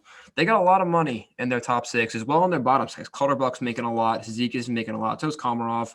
They got a lot of big contracts on that team, and they still have not signed Matthew Barzal. That is a big question mark on this team. Will they get it done? Yeah, they're going to get it done. I'm pretty confident in that, but it's not done now. And I don't think that's why they're going to miss the playoffs. I think Sorokin will be pretty good. Varlamov, I've really never been a Varlamov fan. He surprised me last season. I didn't think it was a good signing for the Islanders. He played really good last season. So we'll see if he can keep it up. Their defense, Letty, Pulak, Pellick, Mayfield, Dobson, Thomas Hickey. Can he get back in the NHL? I don't know. I don't like their defense. It's not very good. The top six is decent, but they have to all keep producing at that level because a lot of them are getting up there. Bailey's 31, Nelson's 29, Everly's 30, Lee's 30. Like, they're not young. Barzal's 24, Beauvillier's 23. So they got youth in those guys, but their other guys like Barzal and Beauvillier can't carry the ship if, those older guys falter a little bit. So we'll see what can happen there. They're not old. I'm not saying they're old or anything, but they're definitely not young. So it wouldn't surprise me if a slight regression happened. And they surprised a lot of people making it to what they go to the conference final last year. That surprised a lot of people. And the second round the year before that. So we'll see what happens. I see them just missing the playoffs. They could easily slip in and make me look dumb, but hey, we'll see what happens. So who do you have just sneaking in the playoffs? Number 4. All right. It pains me to say this, but I have the Islanders just making it. Okay. You're kind of like the thing with the Islanders is like on paper the team isn't incredible Coaching. But yeah, it's the coach. Like Barry Trotz is a magician. He's Like phenomenal. they all play for each other. They all play really well. The chemistry is there clearly on the ice. Once you're right. Like Barzal's gonna get signed. I don't know when. Very soon. Probably. Eventually. Yeah, like the offense itself, I really like Beauvillier. Like I said, I'm a big Barzal guy. I don't fuck with Brock Nelson. I don't know why, but Anders Lee is very good. Eberle is very good. Ladd, probably the best player of all time. Being 100%. Realistic. It's fantastic. Josh Bailey, pretty good. Pajot is making a lot of money for a third line center. Yeah, no, that's one thing I've stated about the Islanders. I don't like that Pajot deal. Not a fan. Sorokin's coming in pretty much the Walmart version of Igor Shesterkin. That's the one thing I will say. He's never, ever, ever going to be as good as Igor Shesterkin. Get that out of your head now. However, he is going to be pretty good. As low as Varlamov, I don't see that being a problem. The thing with defense is Lou just forced Shut up. Why am I blanking on his fucking name? Boychuk. Johnny Boychuk to retire. While morally that is kind of fucked up, that did free up the money to sign Barzal. So that does leave them without Boychuk, but then again, that's not really a big asset to lose. Honestly, I think the fourth spot in the playoffs is pretty much going to be a battle between both New York teams. I'll be honest, I can't see that happening because I have Washington in 4. Really? Yeah, I have the Washington Capitals ranked number 4. We said it before. We mentioned it, nonchalantly. We said Washington, their core is kind of aging. They have a really old core, especially with adding Char. It's going to help. Definitely. Char is going to help them now. But I think Ovi's going to have one of the better seasons of his career, I feel like, this year. He's on a contract year. Ovi's going to come out with something to prove. Not really that he has anything to prove at this point, but he's going to come out guns blazing. I could see 40 goals in 56 games this season. I think he'll be that good. Once again, like, Backstrom's getting up there. Kuznetsov's still really good. Oshie's getting up there. Wilson's always going to be pretty decent. He's still pretty young. They have a decent team. Vana's going to take it on the step. Hagelin hopefully can bounce back a little bit, making 2.7. Even with Richard Panik making 2.7 as well, he's got to bounce back. They got Garden Hathaway, for fuck's sake. So Schultz is making way too much on that team. Orlov's pretty decent. I like Brendan Dillon. He's a good shutdown guy. Same with Nick Jensen. Same with Char even. I like their defense. Their defense is really solid. The only thing that worries me a little bit is that goaltending. So they got Samsonov, they got Copley as well, and they signed Craig Anderson to a PTO. So you'd imagine he'd be the backup, and it'd be him and Samsonov, which worries me a tad bit. Anderson did not play very well in Ottawa, given he was in shitty circumstances, but he didn't play very well. So we'll see what happens there. But I think the goaltending is gonna tilt him back a little bit. Samsonov's not bad. Don't get me wrong. I just feel like he's not ready to play, 40 games, which odds are probably get next season. So I could see them taking a slight dip, but they'll still be in the playoffs. They'll still be fine. So I've watched it for. Obviously, no fault to him given the circumstances, but I feel like Lundqvist was the perfect piece for that team. No, he was. If Lundqvist is there, maybe they're 3, but I still see them at 4. So who do you have cracking the top 3 and 3rd in this East All right, this is division? going to be a shock to most because this team is it? always a powerhouse. I have Okay. Boston going 3rd. So do I. Hear me out. Oh, okay. Well, never mind then. Okay. So I don't know if we have the same reason, but I'm sure we do. Because think about it, they just lost Big Z, like I said, just because of his age. He's still a fucking phenomenal player. It's on the back of McAvoy and Grizzlick. Grizzlick, really? Slick, yeah. And Carlo, sure, like whatever. The They're only reason decent, I have them not in the top 2 Mm. is because think about it. They don't have Pasternak. They don't have Marchand for I don't know how long in the season. And that I think they're going to hurt them. start coming back. Pasternak's out for a few months. I think I just combined the names. Marchand might be out for like a couple weeks to a month. Pasternak's out for a couple months. So Right. that's going to hurt them. Huge. And especially with a shortened season, I feel like it's just gonna like make their seasons start late. If that and makes such sense. a condensed season as well. Like the games are so close. Like we're playing a lot of games and not a lot of time. So it's going to hurt them. It really is. The goaltending is also a bit of a question mark too, especially with Rask. I don't know. I feel like something fishy is going on there with Tuukka. I don't know. I feel like this could be his last season, and it might surprise a lot of people. This could be Tuukka Rask's last season. His last season or his last season in Boston? Last season in general.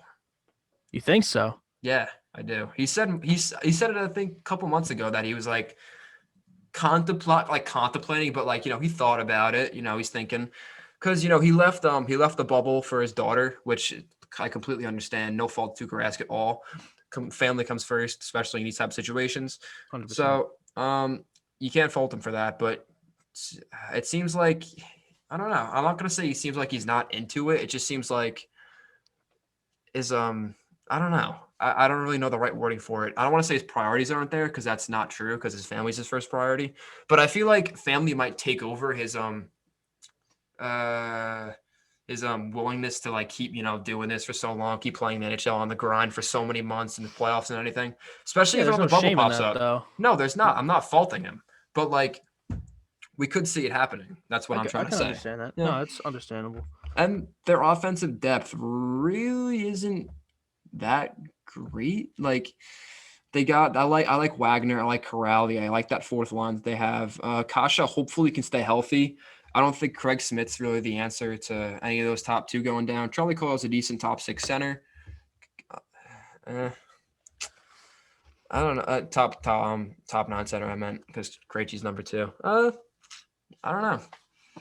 I think Boston, they're still good. They're still going to be good. I just don't think they're going to be as good as they've been recently. So, who do you have at number 2? So before I go on to number 2, am I seeing this correctly? You have the Rangers as a top 2 team? I do, yeah. Wow, you fucking hate the Rangers. I don't hate the Rangers. Yeah, you hate the Rangers. I'm just an unbiased hockey fan. And I guess, yeah, you kind of spoiled it for me. Yeah, I have the Rangers at number 2. I'm going to tell you why. So, looking at some of these teams below them, the Boston Bruins, the Capitals, the Rangers, the Penguins, they're aging. Their core is aging. With the Rangers, their core is not even half to what the potential I think it's going to be. I think that core has really high potential to really do something this year. They got some vets in there. They got Panarin, Kreider, Zibanejad, Strome, some older guys, but they also got some younger guys. They got Buchnevich, Kapokako, Lafreniere, Hedl, Gaultier's even in there. Howden's in there. Gaultier is so fucking underrated. He is so underrated. If these guys take the right steps, Kapokako could be what he was supposed to be. Lafreniere comes out, guns blazing like I think he can. Panarin stays at a high level. Zibanejad stays at a high level. Kreider stays at a high level. Buchnevich takes a step. I think Shesterkin's the real deal. He proved that last season. He played fantastic. They have a good secondary backup option in Georgiev. He can play. He can, God forbid anything happens to Shesterkin, gets hurt or anything. I think Georgiev could step in and do decent enough. And the only question I have with the Rangers is that defense, that blue line. Scares me a little bit. They're going to need $8 million man Jacob Trouba to bounce back a little bit. D'Angelo hopefully can take another step up defensively. Offensively, he was fantastic last season. Hopefully, Brendan Smith actually plays defense this season. Jack Johnson, I'm not even going to comment on that. Lindgren's a decent shutdown guy. Adam Fox was fantastic last season as well. So I think all the cards are here for the Rangers to really have a breakout season. They got guys also like Nils Linkvist. Pretty sure that's his name. He's really good. Yep. He can make an impact on the blue line next season. Even a Keandre Miller, Libor Hayek. They got guys. They have a bloated prospect pool. Kravtsov's in there as well. I'd even throw Tyroning in there. I like Tyroning. I'm a big Tyroning guy. They got guys. They got some guys, and it wouldn't surprise me to see them squeak in the playoffs or let alone finish second in the East Division. I bet you enjoyed that, didn't you? Yeah. You're kind of right though. Like they do. Like Nils Linkvist is he's he's one of those prospects that like when he was first drastically taken, exceeded expectations. Yeah, and then drastically. He's same. You didn't say his name, but Morgan Barron is a really big one that Ranger fans love. He was taken the 7th round. His work ethic. He's related to Justin Barron. He was just taken this year, but they got Brandon Schneider there too. Yeah, Schneider. But Barron was taken the 7th round, and now he's like one of our top prospects for centers, the centerman at least. But all right, at number 2, I have Washington. Okay. I think Ovechkin. I say this every time his name comes out of my mouth. His best goal scorer all time. All time. Easily. Like if you argue that, question. You're dumb. You're dumb. No, you can make the argument. You can make the argument for Gretzky. You can make the argument. It's just like your argument's wrong. Yeah. No, but in all seriousness, Ovechkin, Backstrom, Kuznetsov, Oshie, Wilson, and I guess if you want to say Eller, maybe whatever. Maybe Verana. I understand they're aging, but still, it's clearly not really affecting them right now. I don't see him, especially Ovechkin. I don't see really affecting him that much. He has not slowed down like at all. And he won't. He's not going to. Nope. They just got Sheary, who I feel like is going to be an underrated signing just because like however many years ago in Pittsburgh, he had a really good year. No, he did. Maybe if you play him right, he could honestly get back up there. The defense is Carlson Orlov. I like that. Dylan, I really like. I really don't like Schultz. Neither do I. Van Riemsdyk, okay, but they just got Zdeno Chara. Zdeno Chara is going to be a huge piece there. Mm-hmm. Lundqvist being out is pretty much that's really going to hurt them. That hurts them, I feel like. But if this thing with Craig Anderson works out, maybe they got a somewhat replacement for him. But yeah, I just feel like this team's always been dominant. I don't see them slowing down this year. I could easily see them taking second. I think they'll definitely be a playoff team. It's just the question of whether they're 2, 3, 4. I have it 4. Wouldn't surprise me to be 3 or even 2, but I think 4 is a decent spot for them. And obviously, we're going to agree on who's number 1. We have the Philadelphia Flyers. I like the Flyers. I'm really big on the Flyers. I love their team. Their forward core, fantastic. Claude Giroux, fantastic. Voracek, fantastic. They just got to keep up the production. That's what I stated about the Flyers last time. They just have to keep up the production that they played last season. JVR has to take another step up. He can't play like he did last season with that money. He's got to step up. Kevin Hayes played fantastic. I know that contract doesn't look too great, but right now it's not bad. He's producing. It's fine. Konechny's going to take another step. Couturier is so good. He's making 4.33. That's unreal. Oscar Lindbaum, hopefully, he's going to come out with something to prove. He's going to be really good next season, making $3 million the next 3 years. Everything that he overcame, he's going to be really good. Ube Kubel, like one of the best names in hockey.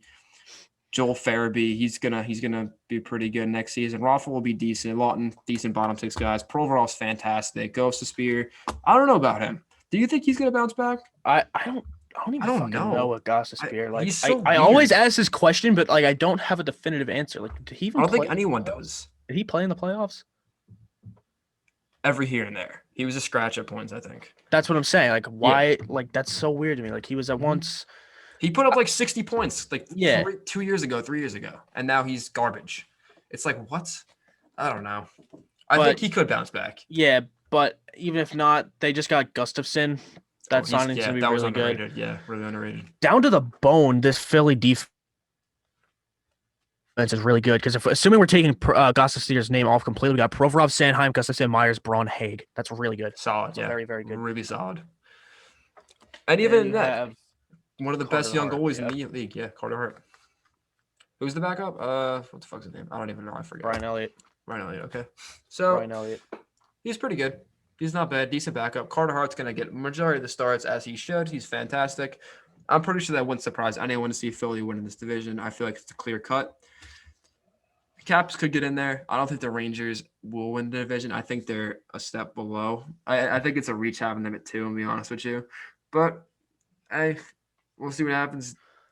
I feel like this division's wide open, the East. Yeah. As well with the North. I feel like those divisions are absolutely wide open. I feel like the Central and the West, we have a pretty good idea what's going to happen, but North and East are wide open. But yeah, those were our predictions for who's going to finish where in the newly made divisions. So Wait. One up, more what's up? thing. Don't Shoot. tell me why, just because we need to save some time. But out of the top 4, like the number 1 team for each division, put them in President's order. Trophy? President's Trophy? Is that Not even that. Just put them like in order from East, Central, West, North. Like who? Like put them in order for your number 1 teams. Ooh. Tampa, Colorado, Philly, Toronto. You got Toronto winning the whole thing? No. Like Tampa first, Colorado, Philadelphia, then Okay. Toronto. Yeah, no, not Toronto. I got from 4 to 1, as in like worst team being the first team I mentioned. Okay, yep. It's gonna be Toronto, Carolina, Philly, Colorado. Yeah. So we're pretty much the same. Just if you had All right. Tampa, it'd be probably 1 or 2. So you have Carolina, so it's 3. So, it's interesting. So President's Trophy, you got the Avs winning the President's Trophy. Yeah. I'd say I can see the Avs winning it too. Honestly, I don't think Tampa's gonna win it. The Presidents, I think they're the best team though. Honestly, if Philly won the President's Trophy, it wouldn't surprise me. No, I Would could not see it. surprise me. Yep, wouldn't surprise me. Any one of those 4 teams. I'd say Toronto probably not going to win the President's Trophy. Just based on that tough division they're in. Like, those Canadian teams are going to beat the crap out of each other night in, night out. So, hey, it's going to be a good season. I'm excited for it. Pretty sure most hockey fans are. Get some hockey on TV. And, yeah, that's going to wrap up our video, Offseason 2.0, little division prediction. So, got that wrapped up. Eddie, you want to hit us with the outro real quick? Thank you guys so much for watching today's podcast. Make sure you watch our previous podcast and stay tuned for future podcasts. I hope you had a very happy and healthy New Year's and holiday. All right, so guys, don't forget to like, subscribe, leave a comment on the video. We appreciate all support you guys give us. If you have an argument, disagree with something we said, leave a comment down below. We might reply. We'll see. There are gonna be clips this week. I've been really bad with clips. There will be at least one. So stay tuned for that. And yeah, peace out, guys. Thanks for watching.